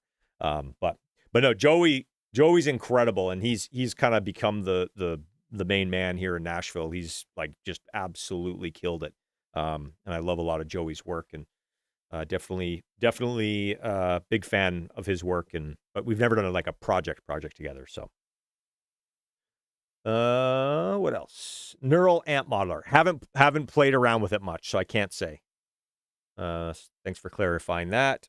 If you're mixing in the box, then would you request some analog stuff from a mastering guy for the mojo, or you don't believe in it at all? Like even tape is a nice touch. To me, it's whatever it needs. It's not that I don't believe in like out of the box. I have a bunch of outboard gear and analog stuff that I use all the time. If I feel like if I mix in the box and everything feels the way that I want it to, and I don't want it to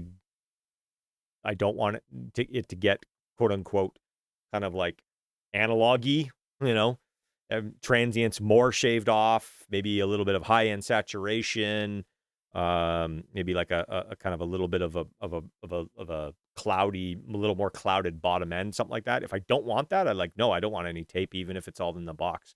So my philosophy is not like balancing gear to like, oh, well, I did this, so I need to do this, and I use this, so now I need this to counteract it. Like, that's not my philosophy. I typically tend to think about gear choices as what it needs. So if by the end of that in the box mix, I haven't been able to solve all the problems that sometimes you get into if you just, like that. I don't even think it's a problem. The characteristic of analog can sometimes be detrimental versus it can also sometimes be very beneficial. So it just depends on what it needs. It's kind of like when people say, "Oh, I need a compressor that has glue," and then you listen to their mix, and their mix is very undefined and murky, and you're like, "Well, why do you need glue? Like, you need separation, you need definition, you need articulation. The last thing you need is glue." But people think they're supposed to have that. So like, I think sometimes it just kind of goes. I think sometimes it's like people think they need it versus like, well, what does it need? It's like salt and pepper. Does it need salt and pepper or not? Sometimes it needs salt. Sometimes it needs pepper. Sometimes it needs both. Sometimes it doesn't need any. So analog and digital is like, let's say salt and pepper. There you go. Which are your favorite drum samples? I know you love Soap. Any more from Drum Forge or another company? I use my drum shot. I use my drum shots a lot. Yeah, I do use my drum shots from Drum Forge. I use Drum Soap a lot. I really like, there's a company called Just Add Drums. They've got some really great stuff. And I've got libraries of stuff that I've just like gotten from other sessions and other engineers and stuff, like just one shots that I've had forever that I still love. Let me look at my sample library really quickly here. Yeah, Just Add Drums has some really great stuff. The